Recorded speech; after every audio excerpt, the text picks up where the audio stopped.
Chapter 576, By Throne and Blood. The late afternoon sun cast long shafts of amber light across the polished marble floor. Dust motes drifted lazily in the still air, disturbed only by the shuffle of boots and the rustle of crisp paper. King Victor Emmanuel III stood at the head of a broad table strewn with staff maps and intelligence briefs. His uniform was immaculate, the light catching on his array of medals, tokens of old wars from a bygone era.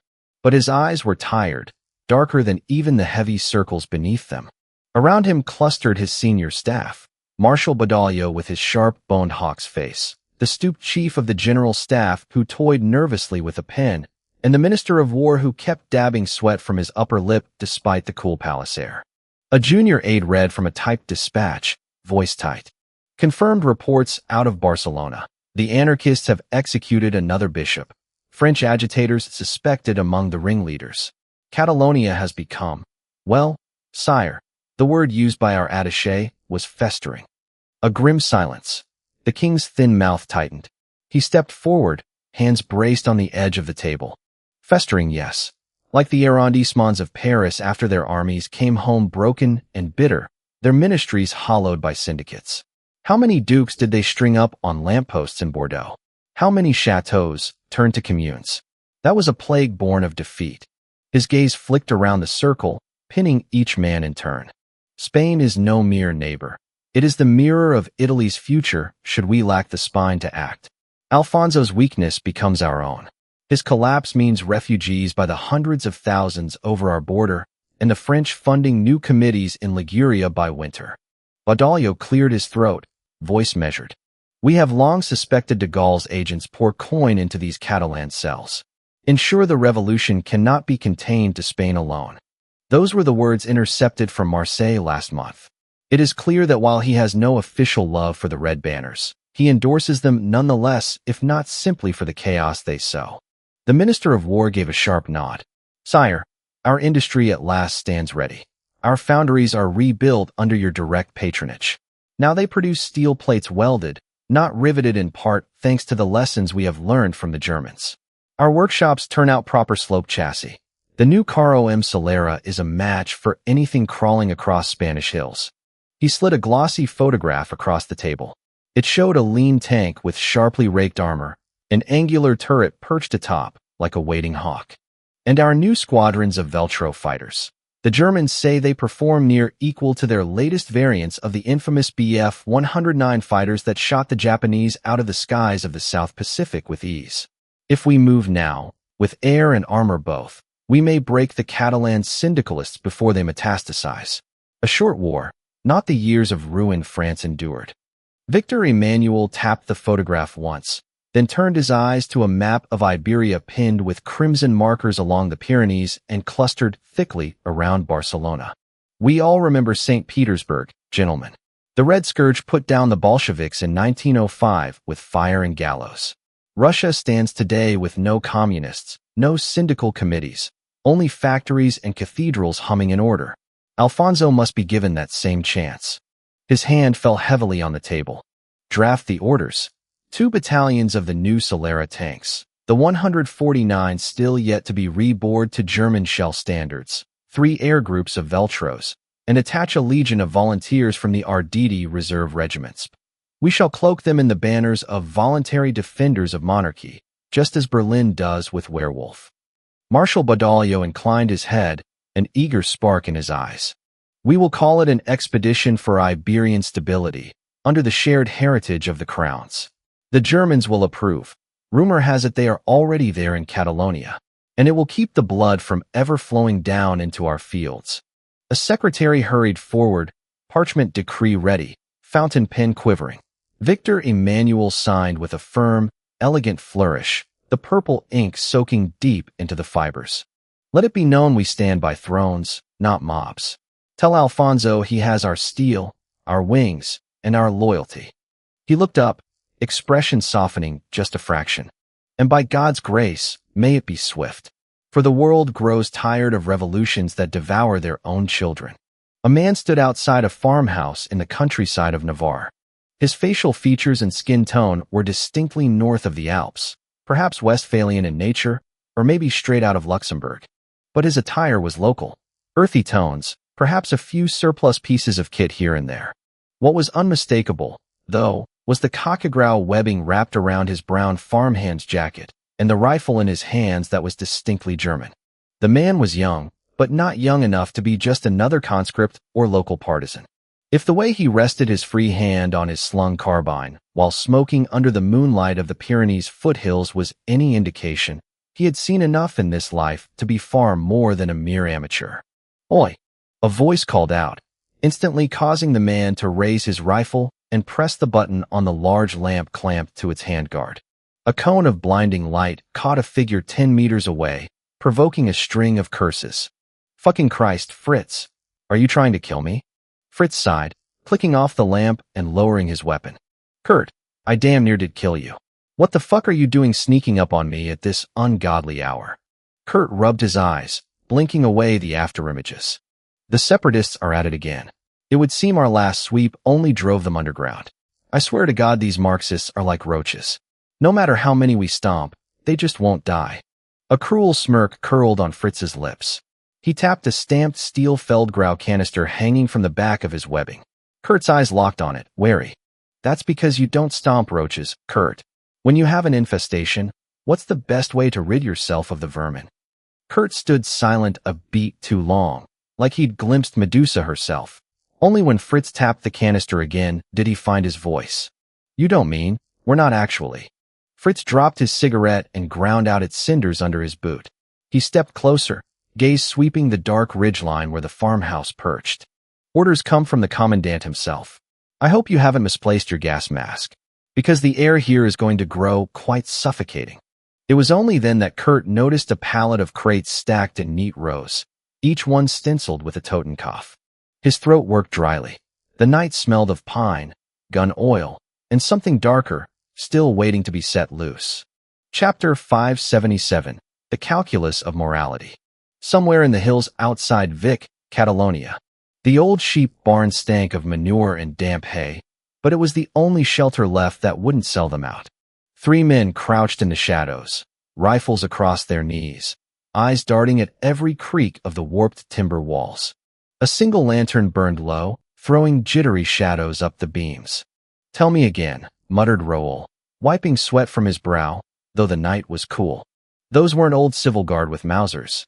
Those rifles, modern, detachable magazines, both semi and automatic fire." No one answered. From the far corner, Tomas, with a bandage dark around his thigh, let out a nervous laugh that died halfway. "They're not local. That's the point. You think the King's men are capable of ambushing our ambushes? They stripped the police stations, you remember? Our neighbors, the same men who used to shake us down for bribes, tore off their badges and ran for the coast the moment our comrades in Barcelona started stringing up aristocrats. There's no Guardia left to organize squads like this." Martí, the eldest of them, leaned back against the wall. His breath whistled through a gap in his teeth. "I've heard rumors of men like these operating beyond the Alps, beyond the Carpathians the last few years." He sat up, gaze moving across his 2 comrades as if telling ghost stories by the hearth. They wear no uniforms, blend in with locals, wield advanced weapons, and have no regard for the rules of war. These aren't dogs of Madrid. They're foreign wolves disguised as men. A hush fell. Even the wounded man seemed to stop breathing.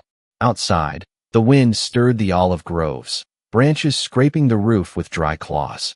At last Roel whispered, "Then what do we do? Move again? Hole up deeper in the hills." Tomas shifted, wincing as blood seeped anew. "Move where?" "Every farm between here and Manresa's half emptied already. They're torching safe houses. Nobody's hiding us anymore. Not after the last patrol dragged out a dozen suspects and left them hanging over the village well." He closed his eyes, voice breaking. "My cousin was there. A girl of 16. They left her too." Martí set his rifle across his lap, old wood slick where his hands had worn it smooth. "Then we do what we said from the start. Fight. And if it's these foreign jackalls come to crush Catalonia, we kill them too." A cold voice interrupted from the darkness, Spanish thick with a heavy German accent, words distorted by the gas mask that drowned them out. "Then perhaps you should have started by building a proper barricade, instead of sitting around a lantern ranting about ghosts in forests and mountains. They all jerked toward the sound. A figure stood there, dressed like a local, but with a rubber mask concealing his face, tinted amber lenses catching the lantern's glow with a murderous gleam. The red guerrillas reached for their rifles, but froze. They were surrounded, half a dozen more shadowy shapes emerging from the barn's edges, weapons trained steadily. The leader, Fritz, identified by the patch on his webbing, held up a canister in one gloved hand, thumb on the pin. He gave them a slow, almost courteous nod. Courtesy of the fatherland. His Majesty, the Crown Prince of Tyrol, seldom blesses his enemies with this gas. Fear not.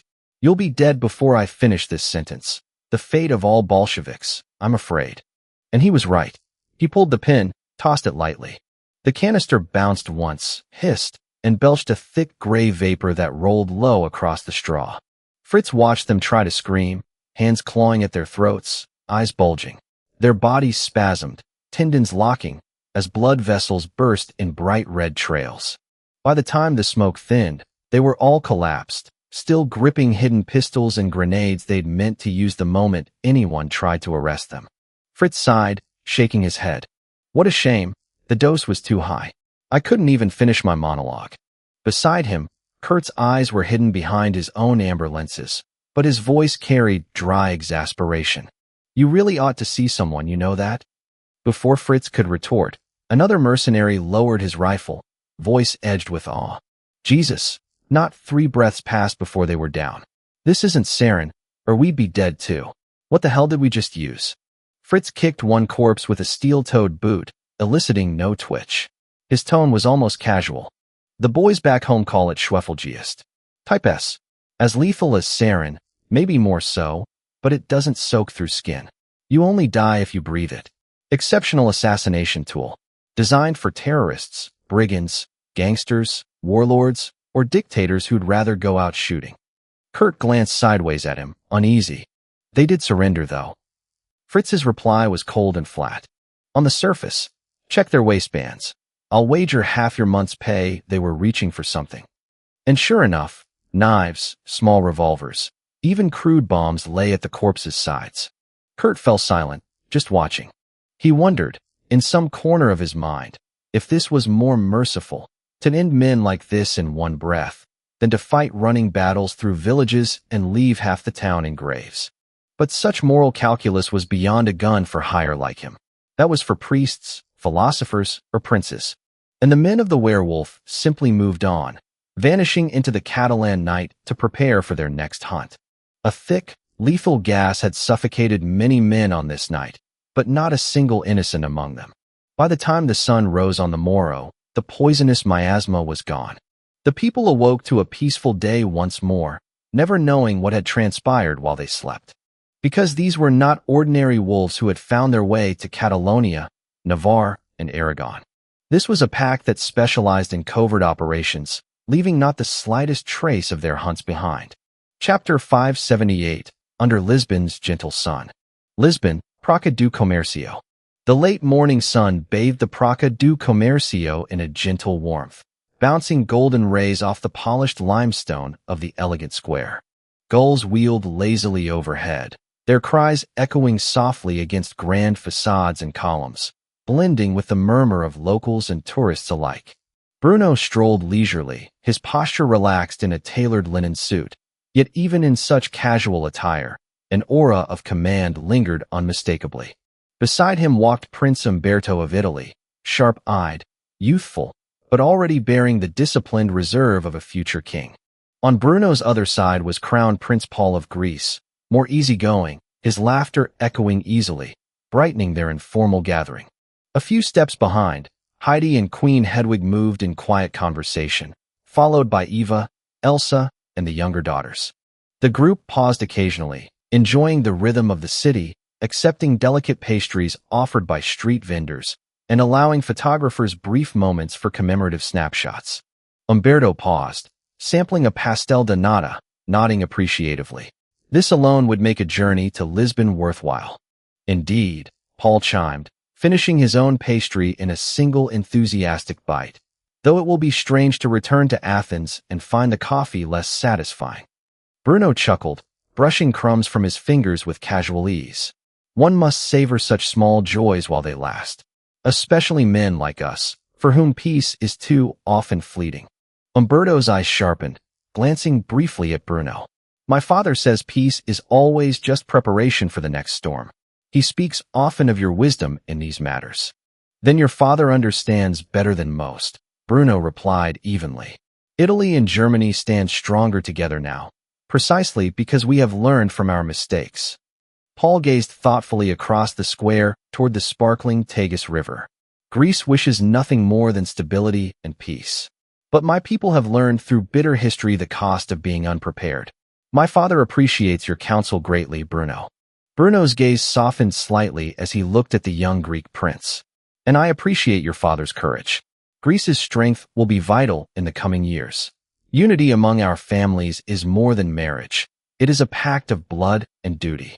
Paul and Umberto exchanged quiet, resolute glances, each nodding subtly. Speaking of the storms to come, war sprouts in Spain as we gather here in Lisbon for diplomacy with His Majesty King Manuel. There is but a border separating us. From my understanding, your father, Umberto, is already thinking of testing his recently modernized forces against the Reds in Catalonia, Aragon, and Navarre. Nothing was said. Silence remained among the men, while the giggle of the women who surrounded them drowned out its gaping void. Umberto did not speak, because his father did not warn him of such efforts.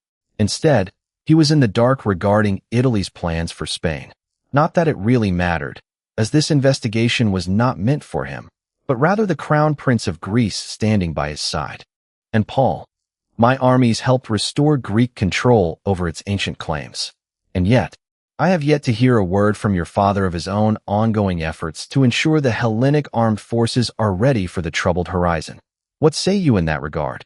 Silence again. Though the Hellenes had been united at last under Greek authority, and its capital moved to Constantinople, the last few decades had been spent repairing the disarray, chaos, and rot the Ottomans had left the lands in.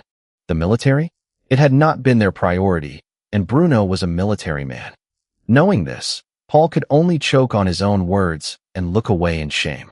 Thus Bruno's glare grew colder, as if it were so intolerable that Paul suffocated under its chill. Your father speaks of valuing my advice, but his actions say otherwise. Make no mistake, what is happening in Spain at this moment is a prelude of what is to come. The fires of revolution spread swiftly, and if left unchecked, the flames of Barcelona and Zaragoza today will soon reach Athens and Constantinople. Bruno paused and took a look eastward before continuing. The Reds are instigated by de Gaulle to sow chaos in the world and overthrow monarchs, as he fears the very nature of their crown compels them towards Berlin. And Alfonso will not be the last. With bread secured and roads rebuilt, now is the time to invest in steel and gunpowder. Nearby, Anna and Erica noticed that their father was interrogating their future husbands, but did not intervene on their behalf. Until the day their fingers were encrusted with a golden ring, they were still to obey their father first. Umberto's tone turned slightly more serious tone. I am eager to visit Tyrol soon, to learn directly from your staff. My father insists upon the value of seeing how you operate firsthand. You shall be most welcome, Bruno assured him sincerely, accepting the effort to stir the conversation in a more lightened tone. Tyrol may teach you much, not least of all patience, humility, and the quiet strength found only in the mountains. Paul's gaze silently conveyed gratitude towards his Italian counterpart, before speaking of the matters in Spain and the lessons his future father-in-law had imparted. It is strange, is it not, to enjoy such warmth and laughter, knowing full well the world teeters so close to chaos. Bruno followed his gaze, nodding slightly. It is precisely because the world teeters so close that we must seize these moments. Hold them tight, for they remind us why we fight, why we endure. Umberto squared his shoulders, a newfound resolution evident in his posture. Then let us be grateful for this day, and ready for what tomorrow brings. Indeed, Bruno agreed, gently guiding them forward into the heart of Lisbon, their laughter mingling with the sounds of the city. For the storms will come soon enough, and it will be our duty to face them together. Chapter 579, Deadly Innovations. Paris, Élysée Palace. Charles de Gaulle stood rigid, shoulders squared and chin lifted in defiance, as he stared at the sprawling map pinned to the wall of his war room. Pins and colored strings radiated outward from Paris, crisscrossing Europe, Africa, and stretching as far as Southeast Asia. Red markers clustered thickly around Catalonia and the Basque Country in Spain, a web of insurgency and revolution rapidly spiraling out of Madrid's control. To his right stood General Giroux, stiff and proper in his uniform, fingers tapping restlessly on a table cluttered with dossiers and blueprints. On his left, Prime Minister Léon Blum shifted uneasily, clearly uncomfortable amid the stark military urgency. Our agents confirm the Spanish army struggles to maintain loyalty, Giroux reported. Many officers lean Republican, and our agents in Catalonia and Navarre have begun funneling arms to the revolutionaries. The unrest escalates by the hour. De Gaulle nodded grimly, his eyes tracing the line of the Pyrenees. They must be given enough arms to fight effectively, but remain dependent upon us. If we flood them now, they might feel emboldened enough to act independently. Giroux slid a dossier across the table. Here are the latest reports on German equipment seen in Catalonia. Advanced automatic carbines, chemical agents of unprecedented lethality, and tanks of a new design. His words lingered for a moment, clearly hesitant to announce the details until de Gaulle glared at him. They are calling the new model the Panzer IOSC. In essence, it is the same design we saw in the Great War, but improved with new armor of an unknown alloy and a larger 75mm main gun. De Gaulle sighed and shook his head upon hearing this. All the while another officer intervened with more information. We suspect the ammo has been improved for increased lethality against enemy armor, as well due to the tanks we have sent being reduced to scrap with a single shot at their thickest plate. He too choked on his words before finally forcing them out. To put it simply, with these light tanks in support of the medium tank model, we have heard rumors of dating back to the early 1920s in full service. Our armor is yet sufficient to deal with that the Germans are fielding. De Gaulle took the file, flipping slowly through grainy reconnaissance photographs of angular German armored vehicles, rows of massed paramilitary troops, and sleek fighters with unmistakably German profiles. We can no longer pretend otherwise, de Gaulle said quietly, voice hardening. The Germans have outpaced us in nearly every aspect of war. If we do not bridge this gap, Paris itself will face these steel beasts in the near future. Blum leaned forward, anxiety evident in his voice. Our alliance with Britain and America is the only solution. Alone, our industry can scarcely produce rifles, let alone these mechanical horrors. The Civil War sent our industrial economy back 50 years. Agreed, de Gaulle replied, eyes still locked onto the photograph of a German E-25, its sloped armor gleaming menacingly. We must pool our resources now, combine our engineers, and build a response worthy of challenging these vehicles on equal ground. Our joint Anglo-French-American design team has completed preliminary trials of the new AMC-32, a tank directly inspired by hard lessons gleaned from recent intelligence on German armor. He traced a finger thoughtfully along the sharply angled hull on the drawing. Its sloped armor and enlarged 75mm main gun represent our best effort to counter the threat posed by Germany's E-series tanks. Admittedly, it remains crude compared to what Berlin fields today, but combat evaluations in Spain will show us precisely which refinements are necessary to close the gap. De Gaulle's eyes brightened slightly at the mention. And the fighters? We've rushed the Arsenal VG-33 into limited production and started field testing with British and American engines to achieve parity with the German Bf-109 variants. It is a desperate move, but it is essential. Blum shook his head gravely. Desperation indeed. Yet Spain is our crucible, and if we fail there, we invite disaster upon France herself. De Gaulle straightened, his posture becoming even more rigid. Spain will either be the forge where our new military doctrine and hardware prove their worth, or it will be our tombstone. The future of our alliance and the survival of our republic depend on this gamble. Giroux nodded solemnly. Our shipments to the anarchists in Barcelona continue tonight, hidden among grain and medicine.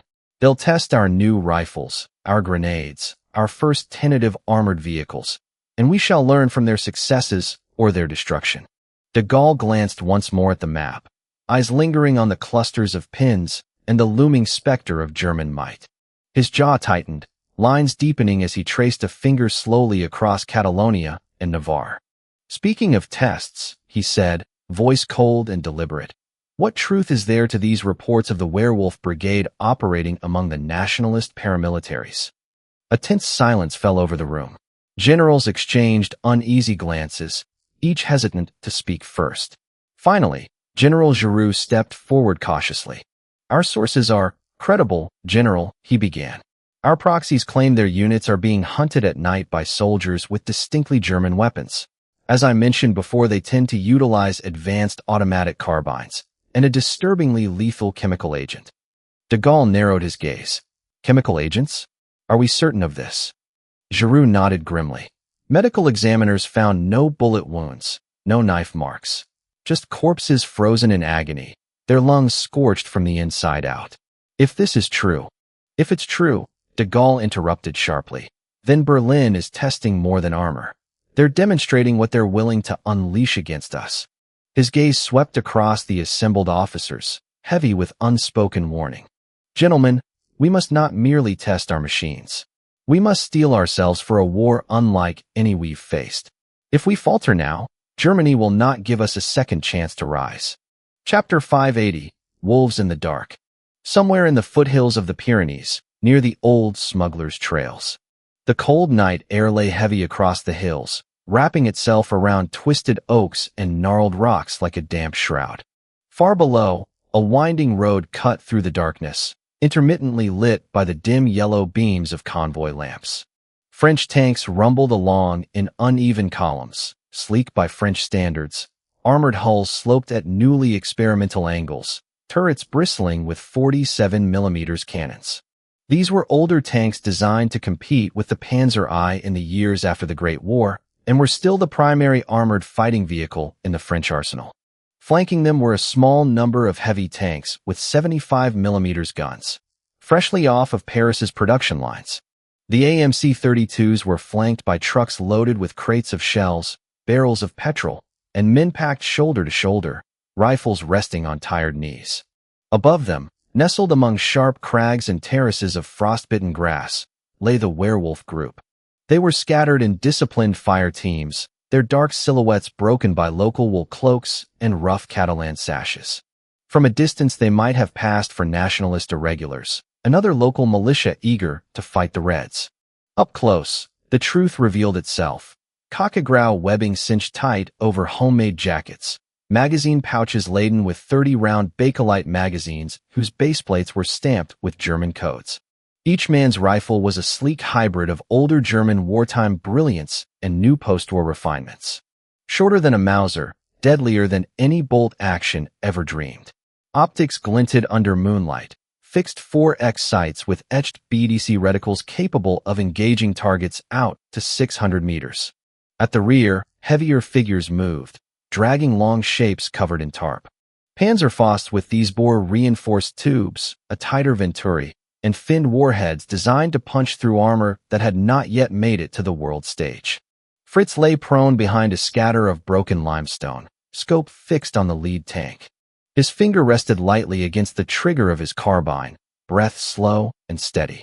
100 meters down the rocky slope, Kurt hefted one of the launchers onto his shoulder, thumb brushing over the safety. Patience, Fritz hissed over the radio, his voice a whisper through the throat mic. Wait for them to bunch at the hairpin. Gasoline trucks are too close to the armor. All at once. Down below, a French officer sat half out of a turret hatch, scanning the dark hills with a tired arrogance. His men were volunteers in theory, paid professionals in reality. Paris and its new regime were desperate to overthrow Alfonso, fearing that any monarch in this day and age was liable to side with Germany. They trusted their new tanks. They trusted the weight of French steel. Hell, they even trusted the older model tanks. It was not like the werewolf group was operating heavy armor in the region. They should not have. Kurt exhaled. Now. A nod from Fritz, slow and deliberate. Do it. The first shot split the night with a brutal thump, the backblast lighting the rocks in hellish orange. The warhead sailed in a shallow arc, struck the lead tank just beneath its angular mantlet, and burst into a blossom of molten copper and shattered rivets. The AMC-32 rocked back, the turret flinging open like a broken jaw. Flames jetted out its vision slits, crawling greedily across the engine deck. A heartbeat later, machine guns opened up along the ridge. MG-42s barked in a feral chorus, tracers whipping down into trucks, stitching red lines across canvas tops and men's backs alike. French soldiers tumbled from the beds of lorries, some trying to crawl, others silent and limp. The convoy panicked. A second RPG round slammed into a gasoline Bowser mid-column, erupting in a geyser of fire that lit half the valley. Shadowy werewolf shapes sprinted forward through the reflected glow, shifting positions, rifles raised. Bursts of automatic fire cracked out, precise and methodical, cutting down any who tried to flee into the ditches. Fritz lined up his reticle on a cluster of men who had taken cover behind a stalled staff car. His first shot snapped one man's shoulder apart. The second put another down as he tried to crawl. The rest broke, running right into another waiting kill team that cut them down with short, disciplined bursts. By the time the werewolf operators began pulling back, French cries had dwindled to wet moans and sporadic pistol shots in the dark. A final RPG barked from the far ridge, catching a retreating armored car broadside and flipping it into a ditch. Fritz crouched by Kurt as they began their withdrawal, reloading under the stars. Poor bastards thought they were coming here to test their Republic's new toys, Kurt muttered, voice shaking only slightly with adrenaline. Fritz allowed himself a thin grin. They did. Test is complete. Failed. Then they melted back into the rocky folds of Catalonia, leaving only smoking wrecks and the quiet stench of burned fuel behind them. French Forward Command Post, Southern France. The small farmhouse outside Perpignan had been commandeered by the French Republican Army 3 days prior. Its wooden floors were covered in maps, field phones, and crumpled packets of Gauloise. Oil lamps guttered in the drafts, struggling to hold the dark at bay. A junior signals officer nearly tripped over his own boots as he scrambled into the main parlor. Mon General, urgent transmission from the 9th Mechanized, routed through Toulouse, heavily degraded, but you must hear this. General Duffert, heavy-set and red-eyed from too many sleepless nights, snatched the receiver with an impatient growl. This is Duffert. Report. The line crackled, hissing with static. Then a panicked voice burst through, clipped by distance and fear. Repeat. Contact with hostile irregulars in the foothills outside Rapal. They had. God, they had. Fuck, I don't know what they had. I just know it wasn't local made. They walked right through our flank like it was straw, columns burning, the entire convoy scattered. We tried to regroup, but they hunted us in pairs, with machine guns. Accurate fire, not some peasant rabble. Sir, permission to. The transmission cut into a howl of interference. Then, faintly, a last garbled shout. Wearing no insignia, we think. Werewolf. Not Spaniards. Not even close. Duffert slammed the handset down, face gone pale beneath his mustache. He turned to his staff, eyes sweeping across the cluster of nervous aides and grim colonels. Prepare a communiqué to General de Gaulle immediately. Inform him our columns near the Pyrenees have come under direct assault by forces too disciplined, too well equipped to be mere Catalan militias. Mention, werewolf, if only so Paris begins to grasp the danger. He let out a long, slow breath. And God help us if they decide to cross the border outright. Because there's not a damn thing on this side of the mountains that will stop them. Outside, a cold wind blew down from the Pyrenees, carrying with it the acrid scent of distant fires. Chapter 581. Formation of the International Legion. Lisbon, Palacio Nacional de Ajuda. The palace was alive with muted tension. Footmen moved like ghosts through the marble halls, their soft-soled shoes whispering over ancient rugs. Somewhere deeper within, a string quartet practiced for an evening gala that seemed now almost grotesquely out of place. At the long windows overlooking Lisbon's sunlit terraces stood King Manuel II, hands clasped behind his back, gaze fixed not on the view, but on the figure seated at a modest table behind him. Bruno von Zehntner read quietly, a fresh dispatch from Berlin held in one hand, a delicate porcelain cup of Portuguese coffee in the other. Even here, dressed in civilian linen and enjoying the coastal breeze, there was something about him that seemed to darken the very room. The weight of thousands of past decisions lingering on his shoulders like a cloak. Manuel finally turned, drawing a slow breath. You intend to leave us soon. It was not a question. Bruno did not immediately look up. He finished the page, folded it with clinical precision, and set it aside before meeting the Portuguese monarch's eyes. Lisbon is gracious, but it is not my throne, nor my battlefield. Spain edges closer to full civil war by the hour, and where there is chaos, there are always men eager to test German resolve, or imagine Berlin's hand is distracted. I cannot permit such illusions to linger. The king came closer, lowering his voice though the room was empty, but for two discreet guards near the doorway. I will speak plainly, as one sovereign to another. Your presence here is worth more to Portugal's security than 1,000 of my field battalions. Not a soul in Madrid or Paris or even across the sea in London would dare think of encroaching on my frontier with you dining under this roof. Bruno's lips twitched into something that might have been amusement. A poor strategy, Manuel. Would you chain a wolf to your doorstep simply to frighten off the foxes? Eventually, the wolf grows hungry or bored, and you'll wonder if it is your own throat he will test. A bead of sweat rolled down Manuel's temple. He forced a wan smile. And yet I suspect you are a very disciplined wolf. Bruno said nothing to that. He merely reached for his coffee again, the faint clink of porcelain loud in the hush. After a measured sip, he set it down and steepled his hands. Spain will burn. It must, to cauterize the infection before it spreads through the whole peninsula and beyond. France feeds that fire because de Gaulle thinks he can exhaust Germany's will by proxy. A bold move, but a foolish one. He doesn't have the bodies to bleed or the steel to scrap to win a war of attrition via proxy. A silence fell. Outside, the cries of vendors and carriage wheels echoed faintly up the palace avenues.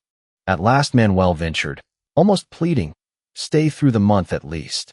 I would have Lisbon remembered by your family as more than a fortress of diplomacy. Let your daughters dance at my court. Let the people see you not merely as the butcher of Belgrade, but as a father, a guest who honored Portugal with his ease. It might be the only comfort we find before war again tears the continent. Bruno's expression softened by a fraction. A fair argument. I will delay my departure by 10 days. But no more. After that, my hand must rest on the helm again. The future grows too dark to be steered from afar. Manuel closed his eyes briefly, a shudder of relief passing through him. When he opened them again, it was with renewed composure. Then I shall ensure every evening of those days is filled with music and light enough to outshine the storms gathering at our doorstep. Bruno inclined his head slightly, a general's nod, not a courtier's bow. And in return, I will see that Portugal remains untouched by the chaos to come, for as long as I have the power to shape such things. They parted then, each to his own troubled thoughts. In the courtyard below, Bruno's daughters laughed as they fed crusts of bread to a clutch of pigeons, oblivious for now to the iron webs being spun all around them. Lisbon, Palacio Nacional de Ajuda, upper galleries. Late afternoon sun poured through high-arched windows, casting long golden bars across the marble floor. Dust motes drifted lazily in the warm glow. Bruno stood by a wide sill, hands clasped behind his back, eyes fixed on the terracotta sprawl of Lisbon stretching to the sea. From somewhere deeper in the palace came the faint strains of violin music, a polite diversion masking the storm of politics that churned beneath every polite smile here. Footsteps echoed on the polished stone, not the measured stride of an aide or a guard. Younger, lighter, more impatient. Bruno did not turn as Eric approached. He could tell from the subtle, clipped energy of the gait, the faint scuff that betrayed youth trying too hard to be solemn. Grandfather, Eric said, voice carefully pitched low. He stopped a respectful pace behind Bruno, waiting. Bruno did not answer immediately. He let the moment stretch, testing his grandson's composure. When at last he spoke, it was without shifting his gaze from the horizon. You've spent half the day chasing me through this palace, Eric. Speak. Eric drew a breath, steadying himself. When he stepped forward into Bruno's peripheral vision, his young face was drawn tight with urgency, his blue eyes lit by something fierce and untested. I would ask for a private audience. Without your secretaries. Without even father. Bruno's eyebrow rose slightly, but he gestured to a narrow doorway that led to a small terrace overlooking the inner gardens. They stepped out into the cooler air. Below, fountains chuckled over white marble bowls. A pair of gardeners clipped rose vines, heads politely lowered. When Bruno turned fully to face his grandson, the old general's presence seemed to swallow the space. Even here, in quiet sunlit exile from the war councils, there was iron behind his calm. Well, Eric's jaw worked. Then the words burst out, sharper than he intended. Spain burns. A civil war, ignited by French money, French agitators, French guns. Our allies are there. The werewolf detachments already wage a shadow campaign. But I believe it is not enough. I believe we should form an international legion. Germans, yes, but also Russians who owe us much, Italians eager to prove their mettle, Hungarians itching to justify their new borders. A coalition under our banners, to secure Spain for monarchy and order. Bruno's expression did not change, but a faint breath left him. And I would lead it. Eric's hands clenched at his sides. As you led the Iron Division in Russia, as you forged from scraps and shattered men a spearhead that reshaped a continent, let me prove I can do the same. There it was, the heart of it, not Spain, not even the creeping influence of France, but this young man's desperate need to step out from under the shadow of giants, to carve his worth in the only currency the Zehntners had ever truly respected, blood and command. Bruno studied him a long, terrible moment. Do you truly think you are ready for that responsibility, Eric? Or is it merely glory that drives you? When I marched into Russia, I was already a general-lieutenant and a veteran of 2 wars. You have yet to lead any men into combat, and you want to command an international legion? Eric flinched, but stood his ground. You trained me yourself, grandfather. You know what I've studied, what I've overseen in Tyrol's regiments, what I have planned with your staff in Berlin. I do not seek reckless charges. I seek a campaign that will break the French will to meddle in Iberia for a generation, that will prove our allies' loyalty under one banner, under our cause. Bruno stepped close enough that Eric could see the fine lines at the edges of his grandfather's eyes, the map of long campaigns and bitter winters. When I went east, it was not for laurels. It was because the state was collapsing, because nobody else could. I forged an army from desperation. It was not ambition, it was necessity. Can you say the same? Eric swallowed. Perhaps not yet. But if we let Spain slip, it will draw in France, then Britain, then America. It is a small war now.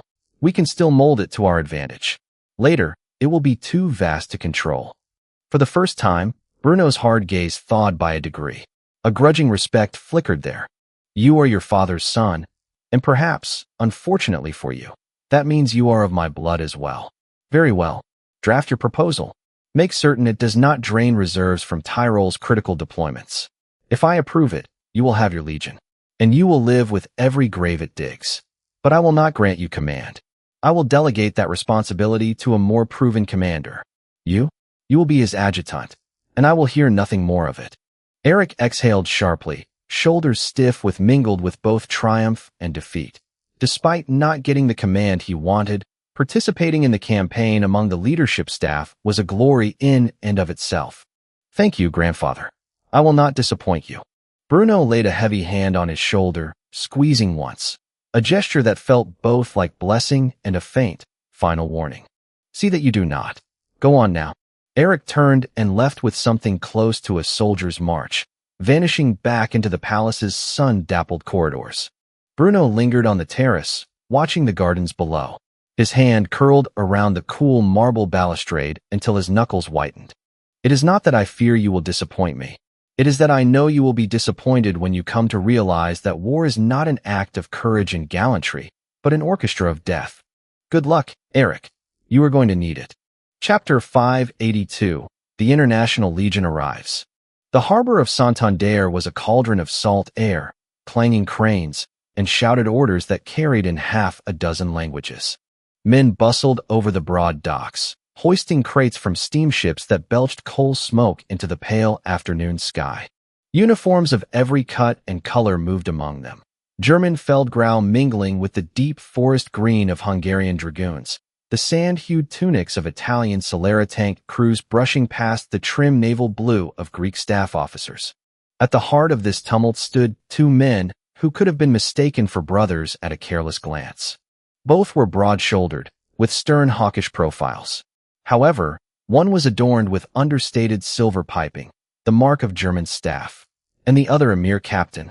But the elder was unmistakably Rommel, the legendary Wassenfuches of another world perhaps, but in this timeline merely a brilliant, still young general cut from cold steel and mountain frost. His eyes missed nothing, every piece of dockside confusion mapping itself into neat supply lines and advancing battalions in his mind. Beside him stood Erich von Zehntner, Bruno's grandson. Where Rommel was flint and calculation, Erich was raw iron still warming at the forge, determined to prove himself, yet acutely aware of the older man's measuring gaze. They stood together on a slight rise overlooking the piers, the salty wind tugging at Rommel's peaked cap. "Can you believe it?" Erich muttered, half to himself. A Greek destroyer escort bringing Russian artillery shells to Spanish monarchists. A Hungarian signals company trying to figure out if our code ciphers use Cyrillic or Latin. This is either the most brilliant multinational show of solidarity in history, or the worst practical joke my grandfather ever arranged. Rommel's lips twitched in the faintest approximation of amusement. Perhaps both. The Reich's intelligence ministry said your grandfather wanted proof of loyalty from every allied court. He's getting it. Truly, we are witnessing here and now how deep the man's understanding logistics truly go. Down on the quay, a massive crane lowered a Caro Armato M Solera from an Italian transport ship, its sloped armor plates still glinting with fresh welds. Dock workers cheered. They'd never seen such a beast up close. Beside it, crates marked with the double-headed eagle of Russia were being unloaded, each stenciled in a peculiar Cyrillic German hybrid script. A gaggle of Italian officers argued heatedly with a Hungarian quartermaster over fuel distribution, while a Greek lieutenant gamely tried to translate for both sides. I was briefed we'd have an initial strike force of around 5,000, mostly German and Russian professionals, Erich said. Now it's ballooned to nearly double, and I suspect at least a third are adventurers looking to write their own epics about slaying Reds. Rommel shrugged. As long as they remember we're here for the crown of Spain, not to loot Barcelona for someone's family memoir, and as long as they can keep pace with our armored spearheads. He cast a critical eye on a line of low-slung Panzer E-10s already parked under camouflaged netting. Crews checked tracks, calibrated main guns. Their new 7.5 centimeters pieces longer and leaner than the stubbier Great War relics once common on European battlefields. Nearby, soldiers unloaded sleek hybrid rifles, the so-called Sturmgewehr 25-30 seconds. A Hungarian captain walked past with a pair of these rifles slung crosswise over his shoulders, nodding curtly to Rommel and Erich. Your grandfather does not skimp on toys, Rommel said dryly. Or on expectations. Erich managed a tight smile. No, he expects this to be over before winter. Smash the French-backed anarchists and syndicalists here, before their message or their sponsors can carry it beyond Iberia. His tone darkened, memories of private lectures echoing in his ears. Or else France will learn to repeat 1871 in reverse, pouring poison into every thrown SD well across Europe until there are no crowns left standing. Later that evening, under heavy canvas stenciled with faded German sigils, Rommel addressed the hastily assembled staff. Lanterns threw stark shadows across maps of Catalonia and Aragon pinned to broad oak boards. Red wax markers stood clustered around Barcelona and the inland rail hubs. Thin blue strings traced planned advances, flanked by heavier arcs showing expected routes of Italian armor columns. This will not be a campaign of grand maneuvers at first, Rommel said, pointer tapping lightly on a series of supply notes. It will be road control, bridge seizure, demolition of suspected arms caches. The French are sending volunteers across the Pyrenees. We've already heard of light armor and even early 37mm tank guns being field tested here.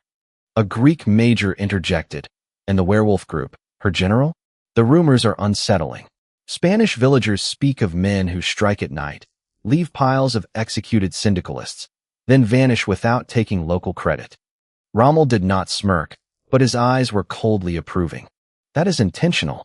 The werewolf detachments operate under direct strategic orders from Berlin, but without insignia. They reinforce the terror, make the common rabble doubt every neighbor. Make the Reds fear even a dark barn. You will coordinate with them only by coded dispatch. They do not attend joint briefings. A Greek colonel grunted, scribbling something in his notes with a scarred fountain pen. I do not like ghosts in my theater. Give me men with banners and drums. At least then I know which way the bullets come from. Eric leaned forward. You may wish for clarity, Colonel, but clarity is a luxury we cannot afford. France feeds these Catalonian cells precisely because they expect confusion to be our undoing. We will answer confusion with calculated horror, then with overwhelming force. By the time we reach Zaragoza, there won't be a village left willing to hide a French rifle. The room fell silent at that. Even the Italians who earlier had joked about duels of honor. Rommel finally allowed himself a thin smile. That, gentlemen, is how you stabilize a peninsula. In the moonless dark 3 nights later, the first of these plans took shape. South of Pamplona, a French armored convoy rumbled cautiously along an old Roman road, its lead vehicles tiny MC-39s. Prototypes of the joint Anglo-French tank program, their crude sloped plates making them look like angular beetles under the stars.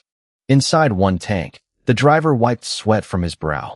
They say the Spanish will never fight at night, he muttered to his gunner. Too many ghosts, too many old Civil War stories. That suits me just fine. He was still speaking when a lance of fire cut across the hills. The first Panzerfaust 250 screamed from concealment, a shaped charge striking the lead AMC-39 with an obscene hollow thunk. Flames belched through the seams, and the turret lurched sideways like a dying animal. Chaos erupted. French crews scrambled from hatches just as machine gun fire raked them down. The werewolf teams, wearing scavenged Spanish armbands and mismatched cloaks, darted from cover to cover, their hybrid assault rifles spitting precision bursts.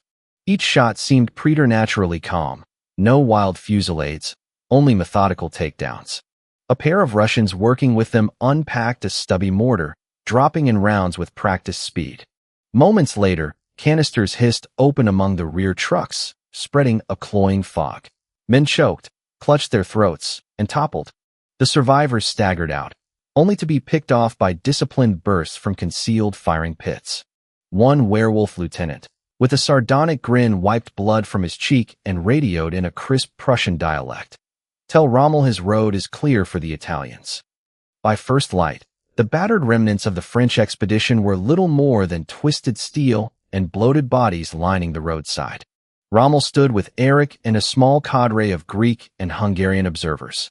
Smoke from still-burning trucks drifted across the field, catching in the rising sun's pale glare. You see, Rommel murmured, this is what happens when you try to make a proving ground out of another man's civil war. France wanted to test their armored theory here. They've learned it fails against men who've been sharpening their knives for 20 years. Eric nodded slowly, though his eyes were haunted by the fresh ruin. And it is only the beginning. Rommel clapped a hand on his shoulder, brief but firm. Be glad you see it now. The world talks of future wars as if they are mechanical, bloodless equations. But the truth is, every rifle, every tank, every whispered rumor, it all feeds back to this. Smoke, iron, and dead boys who thought they were invincible. Later that day, on a rise outside Pamplona, the multinational legion formed ranks. Banner after banner snapped in the wind, German eagles beside Italian royal standards, Greek crosses next to the angular sunbursts of Hungarian volunteer regiments. Eric stood at Rommel's right, jaw set, shoulders squared, watching as their columns stretched down the ridge. Officers barked drills in a chorus of accented German, with translators hurrying alongside. These men will be a nightmare to coordinate, Eric admitted under his breath. Rommel's eyes gleamed.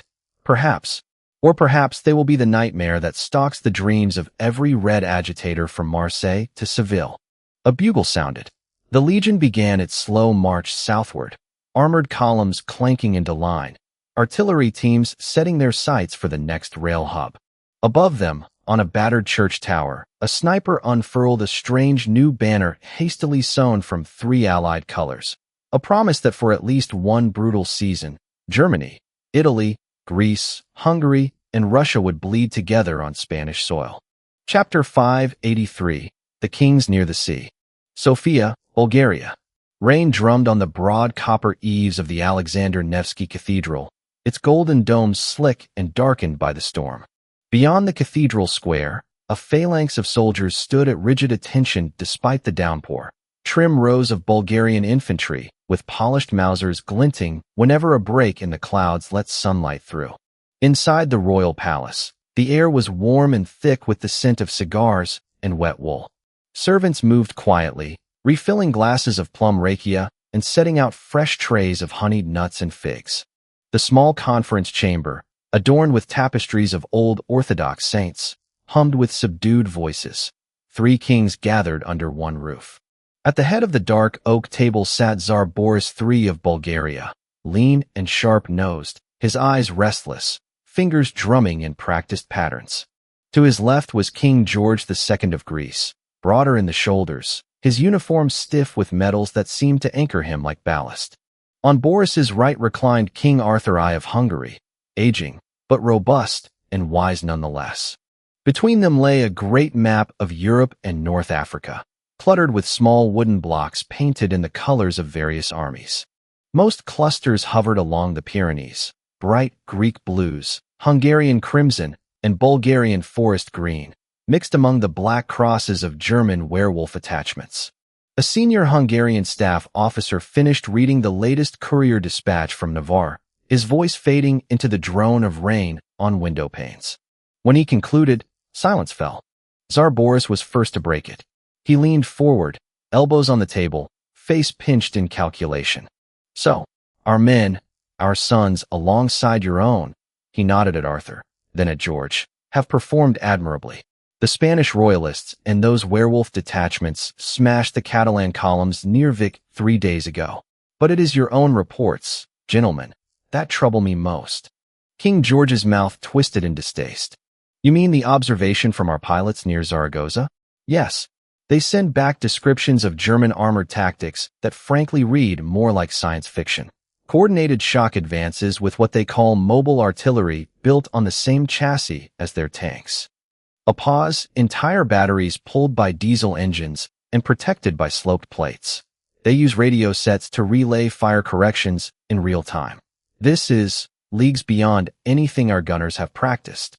King Arthur's voice was low, weary.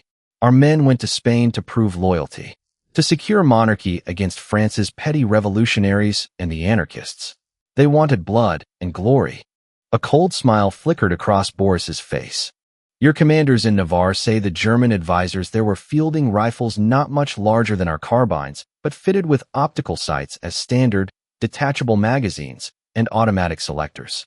Our observers reported lines of advancing men picking off machine gun crews at 500-600 meters, as if it were an exercise. George let out a slow breath, his fingers tightening around his glass. And the French, all their efforts with the so-called AMC projects, even their improved field guns, none of it is matching up. Even the local Spanish officers our attaches speak with suspect these Panzer IOC tanks the Germans loan them are already outdated by Berlin's true reserves. Boris's eyes narrowed, glittering darkly.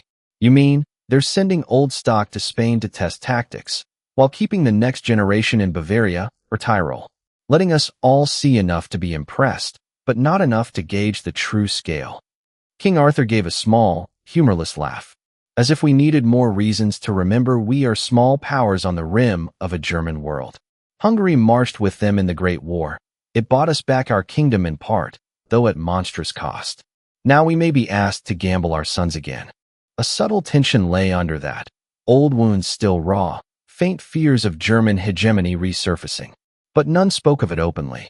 Instead, King George shifted in his chair, clearing his throat. Still, we 3 rule lands that together secure the eastern Mediterranean. Our ports, our rail lines through Thessaloniki and Sofia, our markets in Budapest. These are lifelines Germany cannot afford to see compromised if France chooses to escalate further. Even the Russians favor our security, bound to the Germans by that iron alliance since the crushing of the Bolsheviks. Tsar Boris's gaze darkened further. France sends arms into Spain. Rumors swirl they send arms into Serbia also. And there are whispers among my ministers that even some in Bucharest have taken French gold. King Arthur's fist clenched on the table. Romania's new king is young and foolish. He should have followed his predecessor, who stayed out of the Great War entirely.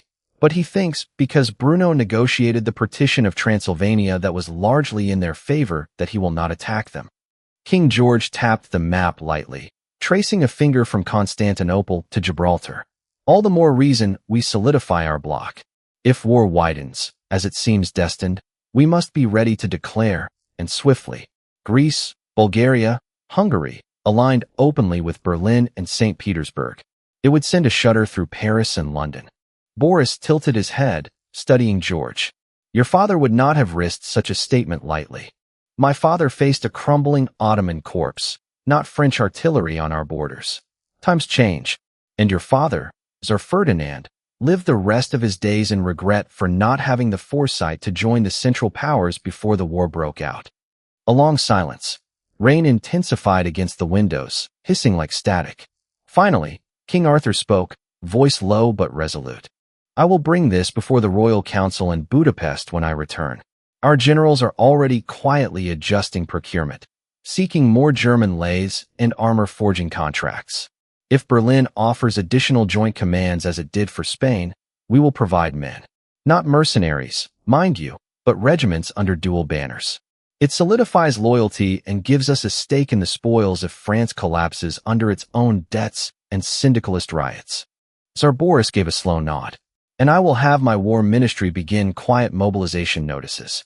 Nothing overt. But I want our reserve divisions drilling to German artillery manuals by winter. George let out a breath that almost passed for relief. Then we three stand aligned, at least in principle. And if de Gaulle pushes his folly further, we will ensure this time the Mediterranean does not slip from monarchist hands. He raised his glass of rakia, eyes hard, to the crowns of the near sea. May they shine brighter when this is done. Boris and Arthur joined him, the crystal ringing with a faint, almost eerie resonance that echoed off the tapestries. Outside, the storm began to break. Faint rays of sun lanced through retreating clouds, striking the cathedral domes so they blazed like watchfires. For a moment, none of the kings spoke. They simply watched the shifting light, each measuring in his private heart the weight of what they had just pledged. Later, in a side chamber lined with heavy drapes, Tsar Boris lingered by a sideboard, swirling the last of his drink. Nearby, his chief of staff murmured updates in Bulgarian, fresh wire intercepts hinting at French naval movements off the Atlantic coast. King George paused at the threshold, casting a wry smile back toward Boris. You know, he said softly, for all our brave speeches in there, it still chills me that the Germans might be 2 steps ahead even of what we imagine. If what our observers in Catalonia suspect is true, if those armored columns they parade before us are but their second-rank formations. Boris's answering smile was thin, tired, but not without its own cunning edge. Then better to be the Germans' allies now. Better to be bound by treaties we negotiate from relative strength. You were right to point it out that the last time we waited to see who would emerge stronger, Bulgaria ended up on the wrong side of the war. A long and heavy sigh. With our armies drilling to their standards, our officers attending their staff colleges, than to face them as an afterthought when Paris lies in smoking ruin and London sues for loans instead of dictating embargoes. King George's eyes glittered. A cold calculation. The only kind history respects. Boris drained his glass. Go home to Constantinople, old friend. Tell your generals to prepare. We will meet again soon. Perhaps under far darker skies, but at least with a plan that does not begin with begging. George clasped his hand firmly, then was gone, the Greek escort bustling to ready the royal motorcade. Boris lingered a while longer, staring at the map left on the table. His gloved hand drifted to the tiny wooden block painted with his dynasty's green and gold, set near Sofia. Then he moved it forward by a cautious inch, until it stood touching the nearest German piece. Only then did he permit himself a small, private nod. History was not made by the cautious, but it was survived by the prudent. Chapter 584, Threads of Iron. Berlin lay under a heavy cloak of early autumn, the air dense with the scent of coal smoke, iron shavings, and cold rain waiting to fall. To lesser men, it might have seemed oppressive, a sprawling industrial colossus grinding its own bones. But to Bruno, it was the living lung of an empire, breathing in raw ore and ambition, exhaling steel and soldiers. The armored train from Innsbruck rolled into the Hauptbahnhof under the watchful eyes of security detachments and Feldgendarmerie. Eva and Prince Wilhelm disembarked just ahead of him, their own children fussing in the crisp air, tended by nurses and footmen draped in Hohenzollern liveries. Eva moved with practiced elegance, her ivory-gloved hand resting lightly on Wilhelm's arm, a sovereign calm in the set of her chin that no petty court intrigue could breach. Wilhelm, grandson of the Kaiser, heir to a future that grew more complicated by the year, smiled politely, but his eyes were sharp, already calculating what Berlin's mood might mean for their faction within the family. Bruno took it all in with quiet satisfaction. Heidi had departed earlier with the younger children for Tyrol, to see to estates that needed the personal hand of their princess. Elsa and Alexei had returned directly to St. Petersburg, swept east under the twin banners of the Eagle and the Romanov Bear. His family sprawled across Europe now, tangled into half a dozen royal lines, a lattice of blood and treaty that was either the final safeguard of peace or the prelude to a cataclysm that would devour them all. By the time his staff car reached the Kaiserhof, the sun was little more than a sullen copper coin sinking behind soot-streaked rooftops. Berlin pulsed below with restless energy, columns of troops on exercise, convoys of new panzers moving south on armored trains toward Alsace, throngs of civilians bustling with wary pride through streets draped in imperial banners. The empire had won its war in the east, humiliated Japan, bound Russia closer through Elsa's marriage, yet the continent trembled still, more brittle for all its triumphs. Inside the palace, the Kaiser waited with his generals and foreign ministers, a court grown older and more lined around the eyes since the days when Bismarck's ghost seemed to stride the hallways at night. Bruno, Wilhelm II exclaimed as he stepped forward, cane rapping the marble with impatient eagerness. By God, you are a sight for sore eyes. We've been chasing phantoms in Spain, and I would have none but your hand at this tiller. Bruno inclined his head, offering the barest hint of a smile. Sire, I trust Portugal was made clear in my absence. They stand firm, grateful for assurances that their colonial skeleton will remain intact, and more importantly, that their ports will not be our next staging ground should France press beyond reason. The Kaiser gave a brittle laugh, clapping a hand on Bruno's shoulder. And yet while you played chess in Lisbon, France has been moving regiments across the Pyrenees. Alfonso's forces stagger under the weight, and the Republicans grow drunk on foreign guns and money. Bruno was all too aware of the movements made by de Gaulle. His ability to communicate with his own staff was a feat made possible only by modern engineering. He stepped forward with a confident stride and moved to the great map table without waiting to be asked, studying the neat pins and inked arrows that track divisions from Zaragoza to Bilbao. They are overextending, even with British logistics behind them. Even with American dollars sweetening the arsenals, they cannot sustain these lines through the winter without bleeding themselves thin. The foreign minister shifted uneasily. That may be, General Feldmarschall, but it is no longer simply France. British reconnaissance squadrons are flying over vast territory under the fiction of maritime insurance patrols. And American advisors, civilian contractors, they claim, have been seen inspecting Spanish rail lines. We believe Washington is more deeply entwined than we dared estimate. Bruno looked up, eyes narrowing to cold slits. We do not estimate, gentlemen. We know. From inside his tunic he withdrew a slim leather folio, laying it flat. Inside were sheaves of paper in precise German script, each page topped with official White House or War Department letterheads, copied down line by line from conversations half a world away. The Kaiser leaned over with a sharp intake of breath. Are these? Verbatim, Bruno said, voice flat as polished steel. The Oval Office, the Pentagon, the private conference chambers of Westminster. I have read the confidences of 4 American presidents.